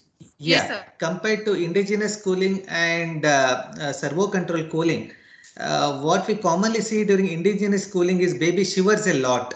Maybe it is because of the temperature fluctuation that is happening. But on a servo control device, we hardly see any shivering, and babies are quite comfortable. They're not very, I mean, sort of irritable or crying or shivering. They're quite comfortable on a servo control mattress compared to indigenous cooling. So this is definitely an important point in terms of the long-term neurodevelopmental outcome, and it will definitely offer sort of a developmentally supportive care to the babies in the unit. Harsha, I have one query. Okay, do we Yes. have a alarm or system where the core and the peripheral temperature difference exceeds zero point 0.5 or 1 degree Celsius. I think most of the times certain people had asked me during the workshop and all those scenarios, can you put it to the across the people making machine, that Yes. can that be planned? Because Yes, see, we sir. advise that the difference should not be more than 1 degree Celsius. Okay, Absolutely. at time it overshoots. Some people put it on the sternum, some people put it on the forehead. There is a lot of fluctuation with that compared to the core temperature and the peripheral temperature, but we don't have alarm for that, the the thing. So they were Right. asking, so can you put it across if possible? Yes. Mhm. So, sir, to add on to this, the surface temperature, of course, it is more visible on a graphical change rather than on the clinical alarms, definitely, because the main input to the device is our core temperature, which is what is asked to maintain. So, to understand the surface temperature difference or the peripheral temperature that the nursing staff would want to know to understand whether it is affecting or not. So, in that case, there is something called as a graph, sir. It is called as a temperature graph. In that graph, Exactly. you will have a pink color line, a pink line on the graph, very visible, bright pink color line indicating that there has been changes or decrease. And in that case, we have something called as preset in the settings, the password that we put Exactly. 6873 and then do the changes there. There we have something called as high patient temperature, low patient temperature, which will be modulating between both surface as well as core temperature. In that case, what we do is we set it at low 33, high at 36.5. That means if the surface temperature is going below 33 or the surface temperature is going above 36.5, the machine will give you alarm. And the in between changes, if you want to observe very carefully, you can always look at the graph chart in the Okay. pink line, and this pink line will be highlighted perfectly. And while giving printout as well, you can either give a separate dehighlightation of surface temperature and just take core, or if you say you don't want core, just the surface, you can just dehighlight the core and take Perfect. only the surface. So it gives you the indication in different formats. So Exactly. here, if they want to see timely, then graph. If they want to see between high and low temperature, then it is 33 for neonates, lowest, and highest is 36.5. Anything Exactly. goes beyond or below, you will get a sensor alarm. That's what we were thinking about, 33 and 35, because the range is 1 degree Celsius. I agree Right. with you. That So can that be the probably. pink line in the graph would give you an information, but even beyond that, if it is required, then we can do our settings little lower. Like for example, when we are Perfect. doing cooling, instead of setting it to 36.5, we can set it to 34 because we have a window is 0.5 degrees Celsius, that is 33.5. We can put it to 34. Otherwise, we can say for rewarming, we can change it to 36.5 again. So that high temperature can be changed according to our requirement if they see that difference in the surface temperature. Okay. I had one query because we don't have critical mini. Hmm. We used our own big machine to transport a case from around 60 kilometers from this place because it was a doctor's child. Okay. And he had attended two cooling workshops which we had conducted during Carniocon. And he's like, you have to start from the time you come here. Hmm. Then we shifted this machine in transport ambulance, a big one we took there. What's your, many people have asked, or you, I think you would be the best person to tell us about the battery usage and the battery backup, okay, and the benefits with critical money if you mini if you want to market that. So definitely critical mini is a product which has a battery backup, but with battery backup, that product also gives you another kind of low sign that it can be used only for neonates. It cannot be used for pediatrics or adults. So it doesn't come under universal range. But when you look at critical normal, even though that does not give you a battery backup, it has good sturdy wheel kind of a setup, which will definitely let you put in the ambulance. It will not harm the device, nor will it give you any kind of harm in the treatment as well. And also now we are working with the manufacturing team, that is the OEMs. We are working out with them to give us a transport kind of tool, sir, which will give us how to fix the device sturdily in the ambulance. It's just like there are some plates that needs to be placed in the ambulance, and once you load the device into the ambulance, it gets a lock, kind of, it doesn't move. It doesn't have a shake kind of a thing, which will give you more sturdiness. And we are working on this, sir. It's not been available in India right now. We are working on this. We are talking to our manufacturers as well, that we require, because we are promoting it to go on an ambulance. So this is another new thing that would come up very soon, that we can have an ambulance tool or a kit, transport kit, which can be fixed in the ambulance, and when you load the device, it will get interlocked and it will not move. It's more like how we lock the wheels, we are also locking the entire system onto that grid, so that it does not move, and without movement, it does not affect on the treatment procedures. And coming to critical mini, of course, you can transport it anywhere, sir, both for aerial and ground transportation. So it has got an approval for both aerial and ground. So it's a very small compact device which can be put up anywhere, and also has a battery backup. So places where they think the referral cases are more and they require the device to be in transport without any electricity supply of close to 1.5 hours, then they have to go ahead with critical mini, because it has a battery backup of at least 1.5 hours. And even if they want to use critical, it doesn't give you a battery backup, but gives you a data backup. So that means, for example, if your patient has been started cooling, so once you receive the patient in your center, even during the transportation, you can have the entire data that has been logged into the device, and that gives you at what time, like what kind of a time they had started, whether it was in the 6-hour window by looking at the hour graph. And at the same time, you will get to know what was the receiving temperature, the surface temperature, and what kind of settings was done by the person in the ambulance. Was it right, wrong? All these data will be readily available, so that it's easy for you to take the assessment further without wasting time and pre-setting it again. Perfect, perfect. I think we have a query by Dr. Suresh Vishwanathan. Sir, kindly unmute yourself, sir, and ask. Hi everyone, this question is actually for Harsha, because it follows in with what we've just been talking, because you did mention a couple of times that the critical can be used in the ambulance. By the way, we have a critical, we've just placed the order for the second critical a few days ago. And I'm not a neonatologist, let me put that out. But Dr. Ram, who uses that, interacts with me closely. But you said the critical can be used in the ambulance, and you shared an experience where you actually used it in the ambulance. I've been having my checkbook open for the last 1 year asking for the critical mini. Unfortunately, GE is refusing to give it to me. But sir, it is from the manufacturer thing, and we are also working on trying to get it. The reason why you want a battery backup is it's not just in the ambulance, it's transportation from the ambulance to the pickup NICU, from the ambulance back into your NICU. So that is a crucial time which can cause increase the temperature. And that's where Tecotherm has the advantage, wherein it's a standardized transport type machine. In fact, recent launch by Draeger, I don't know if you're aware of it, they've come out with an incubator that also has built-in cooling, hypothermia. So incubator can also be used for hypothermia. So, rightly mentioned, sir.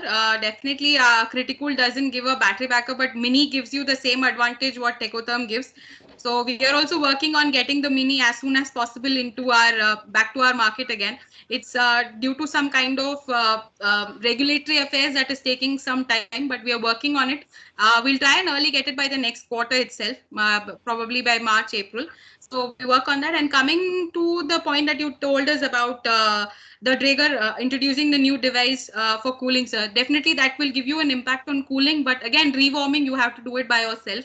So they're still working on that, and their clinical trials have been going on. So they have, I hope they may get some outputs on it. But cooling, definitely, yes, they're giving. But again, for rewarming, you would look for another product like Critical only. No. I think we all agree that rewarming is the most critical phase of cooling. Exactly. 0 to 72 hours, it will be an easy game for most of us. I think Abhi will agree with me. In the next 72 hours to 6 hours or 10 hours, especially when you put them on server control device, 3 days, the risk of intraventricular hemorrhage, convulsions, hyperkalemia, hypotension, that is the worst phase, I feel. Because we are less, the sisters will be relaxed, cooling is over, they are about to change the wrappers. But if the child throws conversion at that point of time, it's really horrible phase to explain attenders that okay, you have done 72 hours of job, why the child threw conversion now. I agree, it's a servo controlled rewarming has got a big thing to say. That is where the servo control machine plays a huge role. That is why I say compared to manual, the best machine would be servo control. The reason is rewarming, because 0 to 72 hours is a quite easy phase. We are not doing anything much there. Okay, but all the pathophysiology or the hemodynamic instability, what goes across is during the rewarming phase, which we need to be very careful, and it has to be controlled rewarming at 0.2 degrees Celsius or 0.5 degrees Celsius, however you go about. I think Abhi, would you like to add anything on your rewarming Yeah, experience? you nailed it, Sidhu. You are right on the point. I definitely agree. I remember my first few cases which I did with indigenous cooling. Maintaining temperature is okay, but rewarming phase was really very difficult. Temperature is to overshoot by 1 degree, then once you keep this thing, it again undershoots. Very difficult. And that is a critical phase when they get seizures, hemodynamic imbalance, lot of issues, and whatever benefit you have got with maintaining hypothermia, that might be lost in the phase of rewarming if it is not a controlled rewarming. Yes. So controlled rewarming is very, very important, and that is a magic of a servo control device. I totally agree with you. And And actually now they have made us more lazy. By earlier you have to watch till 72 hours and do rewarming. Now new critical machine they say that okay boss, now we have to rewarm. So they are making doctors lazy day by day. They have brought So color the coding device in prompts you seizures. that the 72 hours is complete. You can switch Exactly, to auto exactly, rewarming mode. Please give me an approval. And at the same time, is the servo control system that gives you the least, that is from zero point 0.1 degree Celsius to 0.5 degrees Celsius, this exactly. range automatically. So, sir, if you look at it, zero point 0.1 would be actually changed in the wink of an eye. You don't have to even ask the device to do it. It will do. But in this case, is the maintenance. For the Maintenance. complete 1 hour, I wanted only 0.2 increment, and that device has to maintain all by itself without any interference or without any extra vigilance by the nursing staff, is where this device gives you a bigger advantage. True. I Just have like the old Hero Honda ad, fill it, shut it, forget it. This is something like Sir, on it, wrap it, yeah, forget set it. it, set, pour water and forget. I Suresh think sir, we you should wanted to pay you say for a something? marketing slogan. I have a quick question for both of you. Actually, you're talking about the critical where in the USB drive you can take the data. Yes, sir. But is it possible to take live data? I know this is something that even Dr. Dinagar Prithviraj will be interested in, to be able to get live data like a central monitor, and the same thing Uh, with Natus. Sir, definitely your OBM, that is our Olympics Brains monitor, definitely could go with the central data management. That is to your HIS system. It can be attached. You can reconnect it with that, and you can take through your own HIS systems. That is your hospital information system. You can take it out. But whereas to critical, of course, the Clini logger will give you to transfer the data after the procedure is completed, because sir, here it is on a temperature basis. So the device calculates for every 1 second 6 times. So even if we miss out even 1 point of a reading, it will give a backfall for me, and then the reading will not start from 0, 0. That's the only point where we say critical. You can transfer the data after the procedure is complete. Maybe you can do it this way. Cooling is completed, you can transfer the data. And then again, after rewarming, you can transfer the rewarming data. But together, if you want to do it, you can do it after the procedure. And even though if in case you want in between data is very important, if you feel, then you can always take a snapshot of the temperature graph that will be visible on the monitor through your mobile phones or through the normal methods that is being used like WhatsApp transfer and all that. But if you want a proper adequate data kind of a thing, that you must have to do it after either cooling, or you have to do it after both cooling and rewarming procedure. And OBM, of course, you can transfer it through our LAN connectivity. So you can merge the device to your cloud as well as to the HIS, For hospital the, information system. for the OBM, is it available standard or is it something we have to So buy we need extra? to give a prior, no, you need to give us a prior requisition when we are configuring the device. Like when you are writing the configuration on the purchase order, you need to mention it to us that we need to have an HIS configuration. So we have to also have a pre-meeting with our OEMs, which can guide us to do it for the whole thing. As of now, we have done only in 1 or 2 places, so it requires a little more of adaptation. Then it might come to regularity. So what about someone like me who's already bought it and is not planning to buy a second one anytime soon? Can it be upgraded? Sir, definitely we have an upgrade version also. Like it's not, whenever the devices are like at the thing you look for. Of course, every day they're working on new research and developments. So every day there's a new version coming up. So we can have a look at the device that you have and have a one-on-one discussion to see how we can upgrade it and make it better for you for the better service that we can give. Thank you very much. Thank you, sir. Prashant? Yeah, I request my delegates, if they have any questions, they can unmute and they can ask.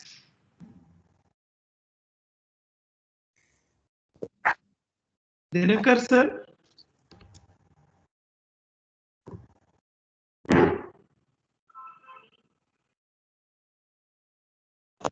Prashant, Yes, sir. Yes, sir. so it is like as if I am seeing not T20, as if it is like a T5 or T10. It is like Gail and Sehwag is batting, like Abhishek Padke on this side and Sidhu this side, and one more batsman, Harsha. Shaheen is after one big round of this thing. She is simply sitting and watching. When my turn will come. It's a very nice discussion. Excellent.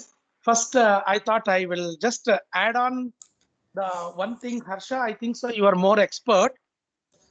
Okay, more expert. One advantage is there in your critical machine that I thought you are going to tell, compared to either Blankcroft or something. One more company is there. Compared to that, and compared to the Tecotherm, compared to one more is there, Criti somewhere, some more, one more machine is there in the US. Compared to all those things, your machine is having, like how you told, every 6 seconds it will sense the temperature. Like that, this is the only machine every 6 seconds it will sense. So accuracy will be very good. More than anything else, the temperature what that machine will pump inside that blank wrap, what is that, our wrapping thing. Yes, So, secure wrap. okay, cure wrap. You know what your machine will do? I think so. Ganesh knows. If Ganesh is there or Satish, if he is there, ask Satish. That person who is giving to you, that company person, I think so. Natas are critical from Israel.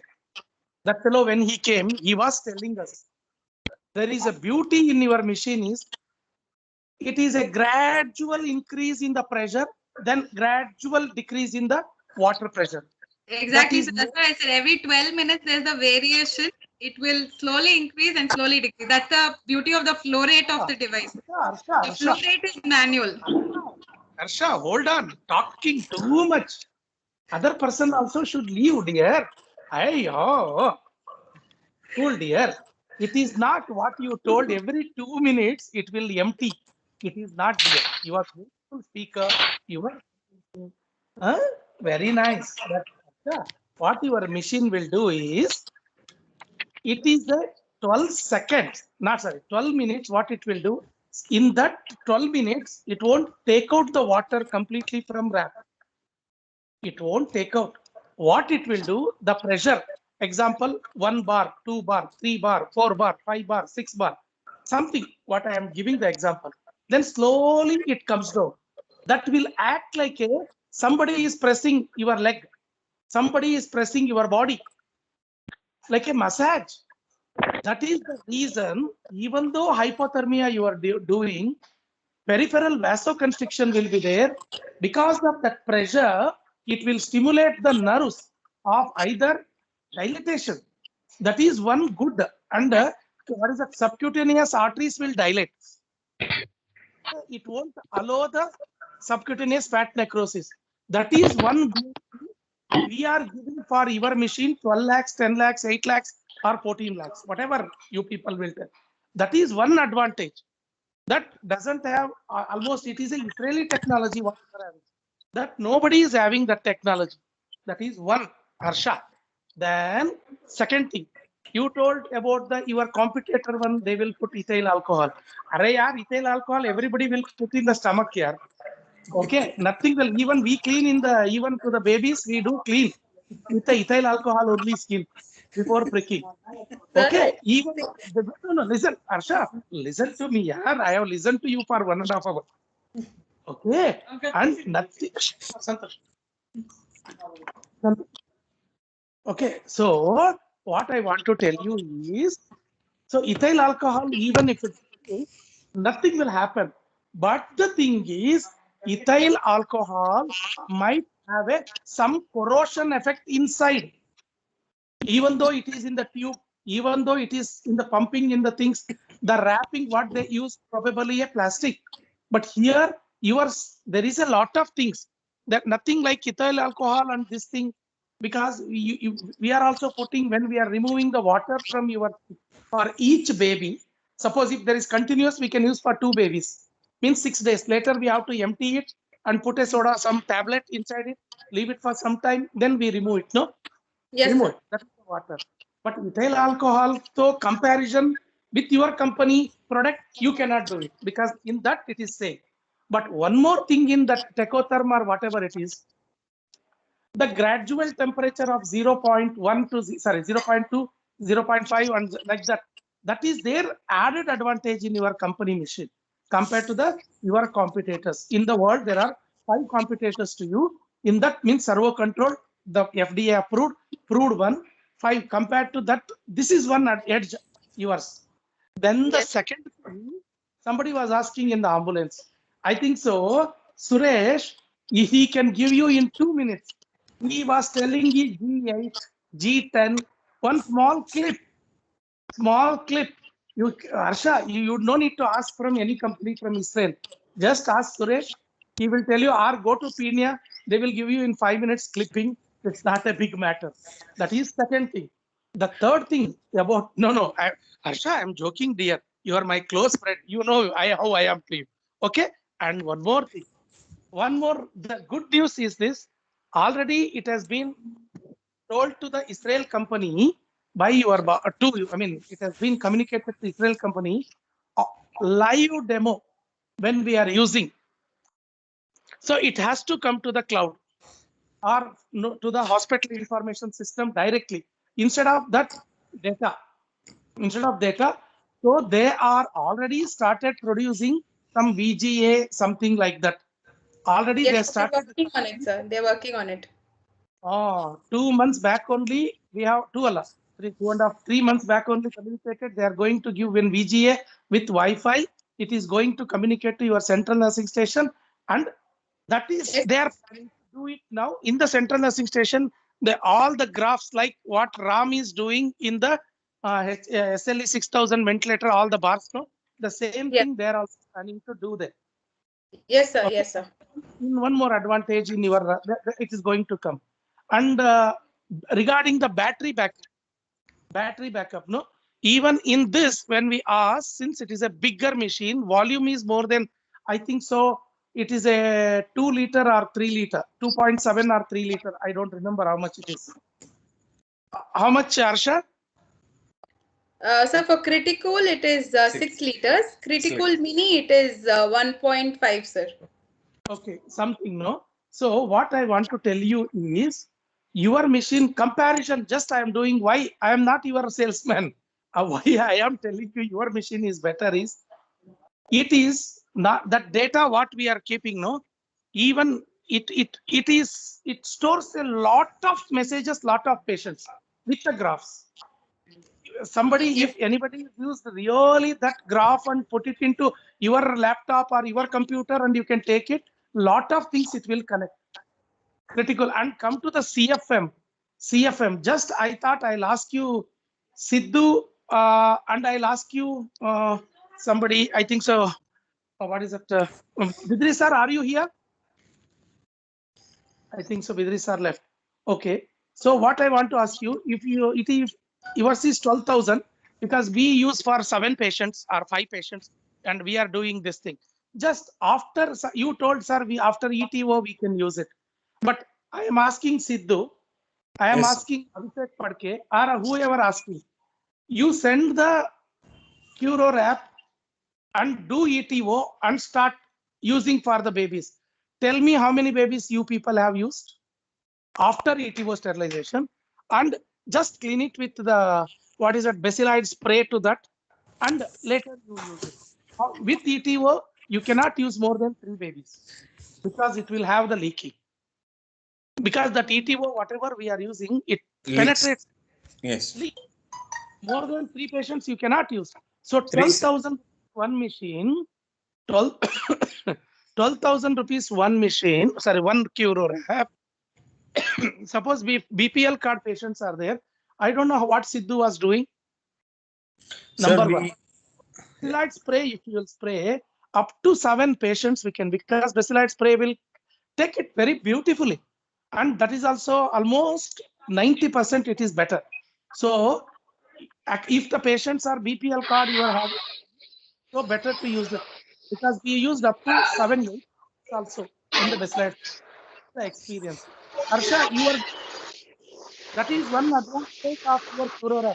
And Yes, suppose sir. in many people are bringing one more machine for 3 lakhs or 4 lakhs, but it is completely plastic. That is, I think so Chandigarh people are using. Okay, it is because feasible for there, for the government and other things. But they are also having servo, they are also having bring out, everything is there. But the temperature varies to 2 degrees. So Yes, rewarming they are not able to do. And yes, one more thing, because why I am telling Delhi people might penetrate to south also now. They are trying to do so many things. But one more thing, in your Curo app, one more advantage is there for the baby. Your designer who has designed the Curo app, that please check your architect the way they have designed it, how the water will flow in. It is like a zigzag manner, it will flow. Zigzag, zigzag, zigzag manner everywhere, and it will flow. What is the advantage in this? Once again, one, no, not uniform distribution cold, yaar. Oh, cold to kidhar cushioning effect, sir. convection, like how heat loss cold to ho jate. What it will do? Cushioning effect, sir. What it will do is, when it is flowing, when the pressure is coming down, when the pressure is there, that peripheral subcutaneous fat, what it will stimulate, whatever the cortisol, whatever it is production, whatever it becomes, it will reduce. There are on Curo app, they have studied more than 7 years to develop and bring it out. Your Curo app. It's all articles are there only on the Curo app. That yes, is the reason critical is, even though expensive, really baby friendly. Suresh, and I think so you are there, Suresh, here, and I am not a promoter of that company. Just because I was very much interested why they are charging so much, so I have gone. And one more thing, regarding the CFM, I'll ask you, Sidhu, we are giving phenobarbital or lorazepam or midazolam, patient is not having convulsions, but AEG showing convulsions. Do you think we are over treating the baby? Because we are inducing the baby, already hypothermia is there, liver function is impaired, we are giving more anticonvulsants. This EEG is showing convulsions, you are giving the more anticonvulsants, already excretion is decreased because of liver function is altered because of HIE and hypothermia as well. So do you think we are over treating the baby? Sir, that's a very gray area you have asked me. I know. No, The not you, reason, dear. no, no, no, Abhishek. That was reason, the sir. next Reason. topic, sir. I'll tell you that, sir. Sir, Agreed. It that was entirely next topic, depends. Sidhu. Yeah. That No, was the it, next session we had planned. What do you? Yeah. Go ahead. Go ahead. no, no. Sir, I'd like to take that. The reason is it entirely depends on the previous 12 hours CFM recording, sir. Entirely, we don't treat, in our unit at least, we don't treat all subclinical seizures, but as CFM gives a pointer where we can understand the artifact or the procedure done, we will be definitely sure it was a convulsion, then we will treat that. At times, some people tend to confuse subclinical seizures with artifacts, which is quite common. And all subclinical seizures we don't treat in our setup, at least unless and until baby is hemodynamically stable, there is no tachycardia and other clinical manifestations which are considered. Over to you, sir. You are the best person to tell me now. I'll kill you, man.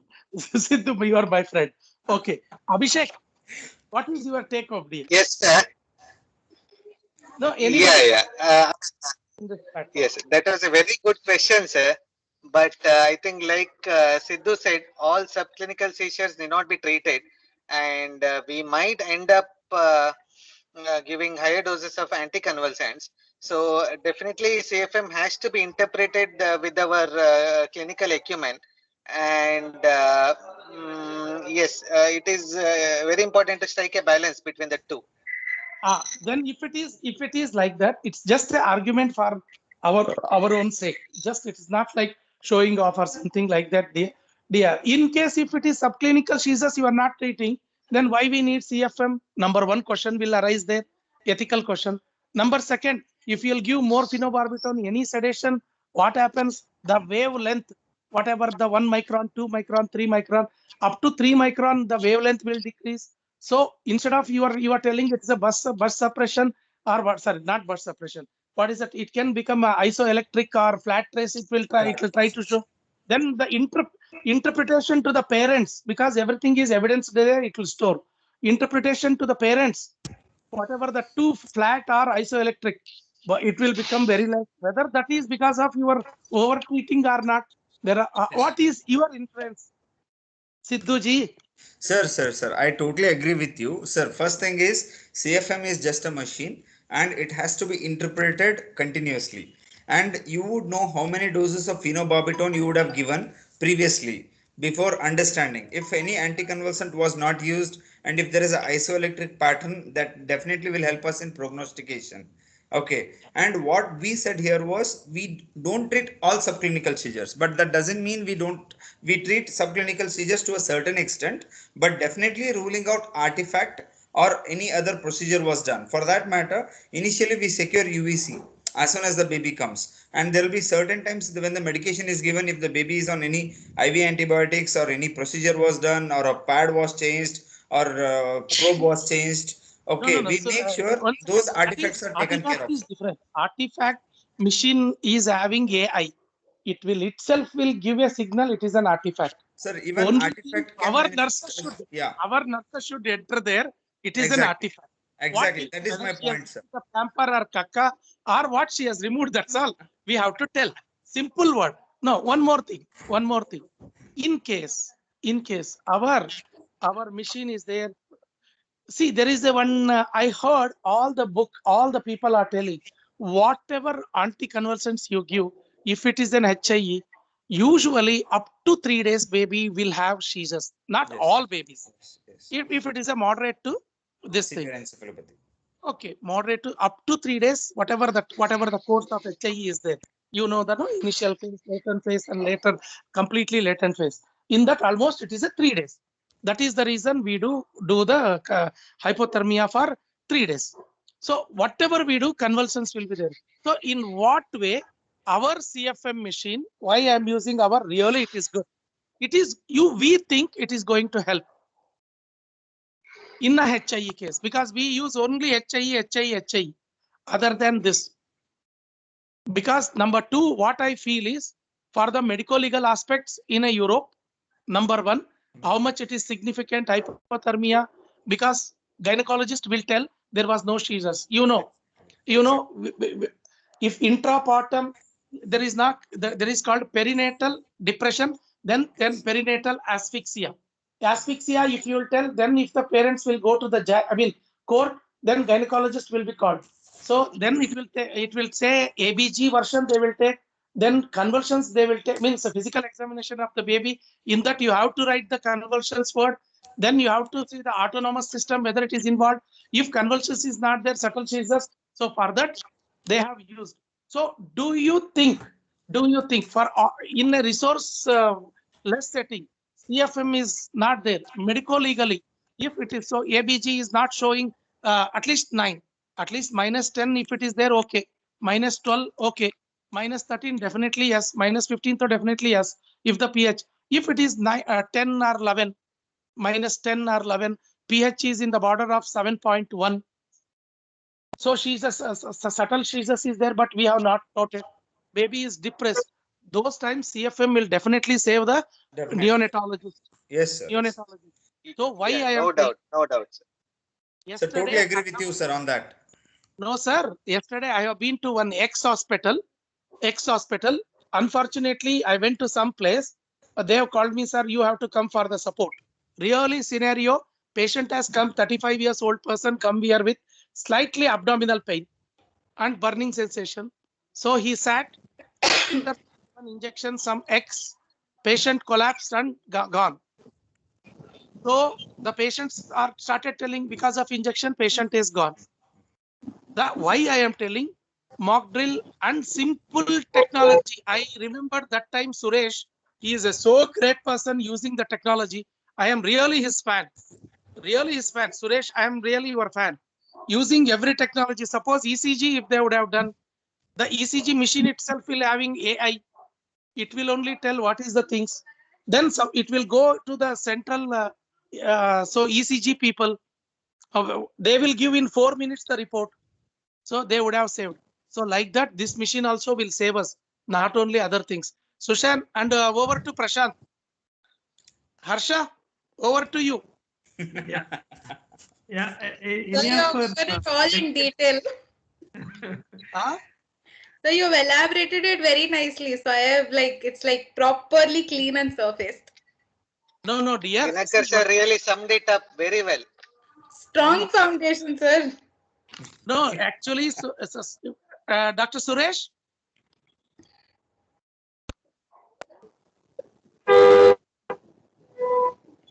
See, Dr. Susan is there always. She attends our classes.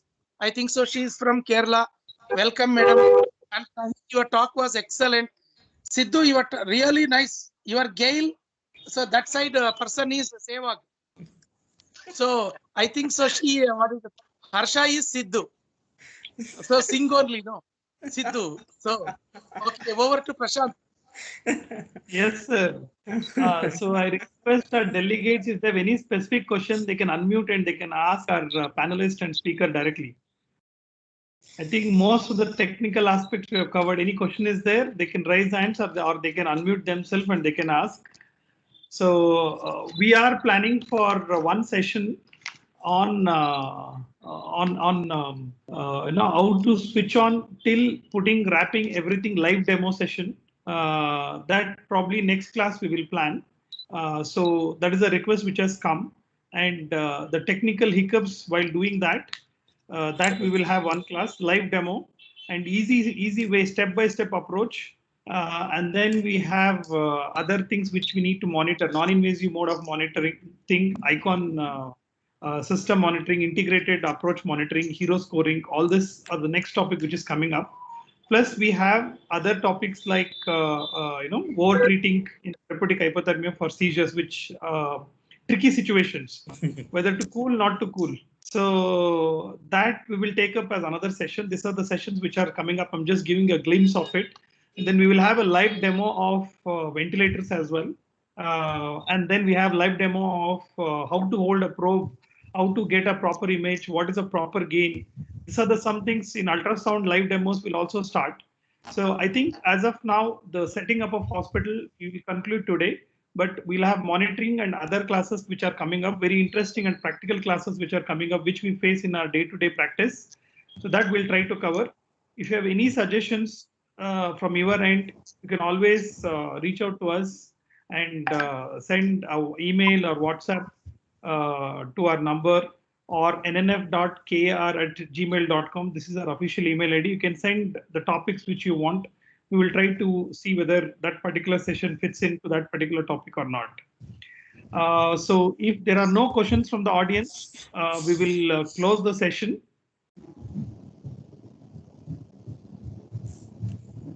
I think, yeah, there are no questions because today we had a technical class, and please log into our YouTube channel. We have amplitude EEG discussion in detail, not just in HIE. What are the Ganesh? Okay, Ganesh ji, please unmute and you can speak. Yeah. So, good evening. I think 182 sessions is a phenomenal effort. I think it's as good as doing one neonatology course. I should say, probably, if I had the authority, I would give an DNP to all those who participated. So it's a fantastic effort, sir. Hats off to the vision of Dr. Dinkar and NNF Karnataka, and you're leading this effort. And of course, to all the participants who took time off, taking 4 hours off, more than 4 hours, 6 hours off every week, and at this time, I'm sure is not easy, and I'm sure everyone had a lot of learnings. In fact, I should say I learned a lot more about neonatology than what I knew in the last 15 years, ever since I'm in this technology space. So it makes all of us much more confident, and I'm sure my team benefited, the doctors benefited, and I should thank you for this great effort. And I was so glad, that in the last session, where we were struggling to get international speakers, I was a little bit, nervous. Not because Harsha and Shaheen are no less, but in front of such eminent, delegates and doctors with so much of experience, I was a little bit nervous. It was like taking my children to school on college on day one. I know they are all top ranking students, but still that nervousness of taking your child to first day at college was still there. But these are way, way ahead of my expectations, and they did a fantastic job. And you all, and most importantly, all of you encouraged it. That's that's the biggest thing. The biggest thing that I see as greatness in NNF Karnataka, and all of you, is your willingness to encourage youngsters, and that's a very big thing, sir. It doesn't happen everywhere. I professionally thank you for everything, and that's why I raised my hand. Thank you very much. No. Thank you. Prashant, Yes, sir. Yes, sir. without Ganesh, without Jan work, it is from my heart and all our NNF people, really from the heart, I am telling Ganesh, your person Anviti, how much you people have supported for the big dreams and small miracles. So many people are dreaming. Even I was dreaming since 10 years, wants to construct a hospital. Time has not come. See, you know that very well. Like that, small miracles started happening. So now Sidhu will be in the line. Sidhu will have now theater gitter and all, he will burn. So that place he will open in the hospital. He is having 5 theaters. So Sir, he will. sir, we are live, sir. Thank you. He will start making the Sir, we are hospitals. live, sir. He's going to start. And Harsha, really thanks. Really, Anviti, from my heart. Ganesh, really, you are like elder brother to all of us. Thank you, Ganesh, from heart. Anviti, thank you. Thank you so much. Thank you, sir. Thank you. Prashant, talk about Anviti. Yes, sir. Yes, sir. So these sessions we had almost today is the 29th session. 30th. It has been a fantastic journey of starting an hospital. 30th session. So it has been a fantastic session of starting an hospital from bricks to banks, from inside to outside, from floor to rooftop. Each floor was discussed in detail. Each layouts, each square foot in the hospital, how we should do it, how we should utilize it. Not just that, even the financial aspects of it. We had experts like Shrikant speaking on the financial handling, cost-effective handling, marketing, and how to bargain, and equipment, which one to purchase. So there was a debate between which brands are better. So we have left it to the option of delegates to decide on that, so that we gave information to them. So we had a fantastic of on this ever in India, probably first ever in the world to have a webinar. It's like I'm doing an MBA in starting up an hospital. So we had everything, every Karnataka. We would like to Ganesh ji for his unconditional support, and the way he got so many speakers, the way he supported, and heavily supported by his team. Anviti, I've called her more than my wife so many times in order to get the things done. So any girl will have a doubt, who is that girl? Why is calling so many times? 10 o'clock, 10:30. Sometimes I've called at 1 o'clock when we are doing the thing. Thank you, Anviti, for your patience and your wonderful support. I hope we will continue this for a very long time. And Prashant, wonderfully, Sir, yes, sir. Prashant, Kishore and Cloud9 people have really helped, and Kutresh and Yes, Bidri sir. has helped. He is our advisor. Yes, sir. Yes, sir. Yes, sir. And still, our webinar series is not over yet, sir. We have a target of double century, which we'll be reaching very soon. And we had fantastic support from our vice president and our director of Cloud9, our Kishore Kumar sir, who has been a phenomenal support. Just one call, sir, we need like this. Okay, done, done. It was like that. And then over and above that, we had a godfather and our president of NNF Karnataka, who has been a phenomenal support. All this 182 session could not have happened. It's like India winning World Cup without Gary Krishnan was not possible. So the main person behind all this effort, who has given complete free hand to involve all the youngsters, who has completely, he being an elder, but he knows the importance of youth and youngsters, coming up. So he has been a phenomenal support. Not in one day he has said no for any of the speakers, any of the sessions. He has always supported, and we got support from government as well in certain when you are coming out with COVID-19 book.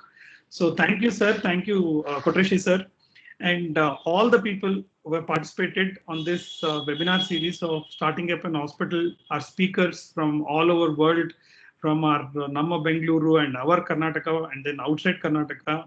Thank you, thank you. We are coming up with the next session on non-invasive monitoring system, the latest advances and scoring system, how we can integrate and use it in the newborn care, with newer advances in therapeutic hypothermia and newer thoughts in therapeutic hypothermia and gray areas in therapeutic hypothermia.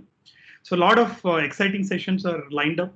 So thank you once again, each and everyone, our joint secretaries, Sidhu being one of them, and we will definitely collaborate all the data. So we request you to lead it from the front. Definitely. Whatever support you want from our end, we are always there for you. So we want you to shine and you to come up. We are always there with you. So there is no need of asking. Yes, sir. Sidhu is our leading big pillar of Joint Secretary, Sidhu. Yes, Sir, yes, sir, sir, yes. Dinkar sir, thank you, sir. And don't drag me now. So, and other joint secretaries like Kumar, Sohail Ambi, Leslie Lewis, they have been, and Raghavendra, they have been a phenomenal support. And all our executive board members, 15 executive board members from across the state, and all our committee members. So in 2021, our committee members is going to get busier because we have a lot of plans for them for each and every district, 30 districts of Karnataka. So it's a time to work off field and on field together. So we Including will the set up membership as drive. well, and we will have live demos of all the equipments across the state. It is what we have planned once the corona vaccine, after the vaccine eases up. So we have lots to do in next 1 year. So and coming years as well. Thank you one and all. So if I've missed somebody, please forgive me. I hope I've covered everyone. So if I've missed somebody, please forgive me. We have included you always, all of you will always be in our heart. Thank you for your wonderful support. Have a great evening. See you, sir. Before that, I would like to ask Koteshi sir if he's around, President, to say a few words. Today we are concluding the web series on hospital starting. Koteshi sir, are you there? Prashant sir is there. You need to call sir. He has to unmute. Koteshi sir, kindly unmute and speak, sir.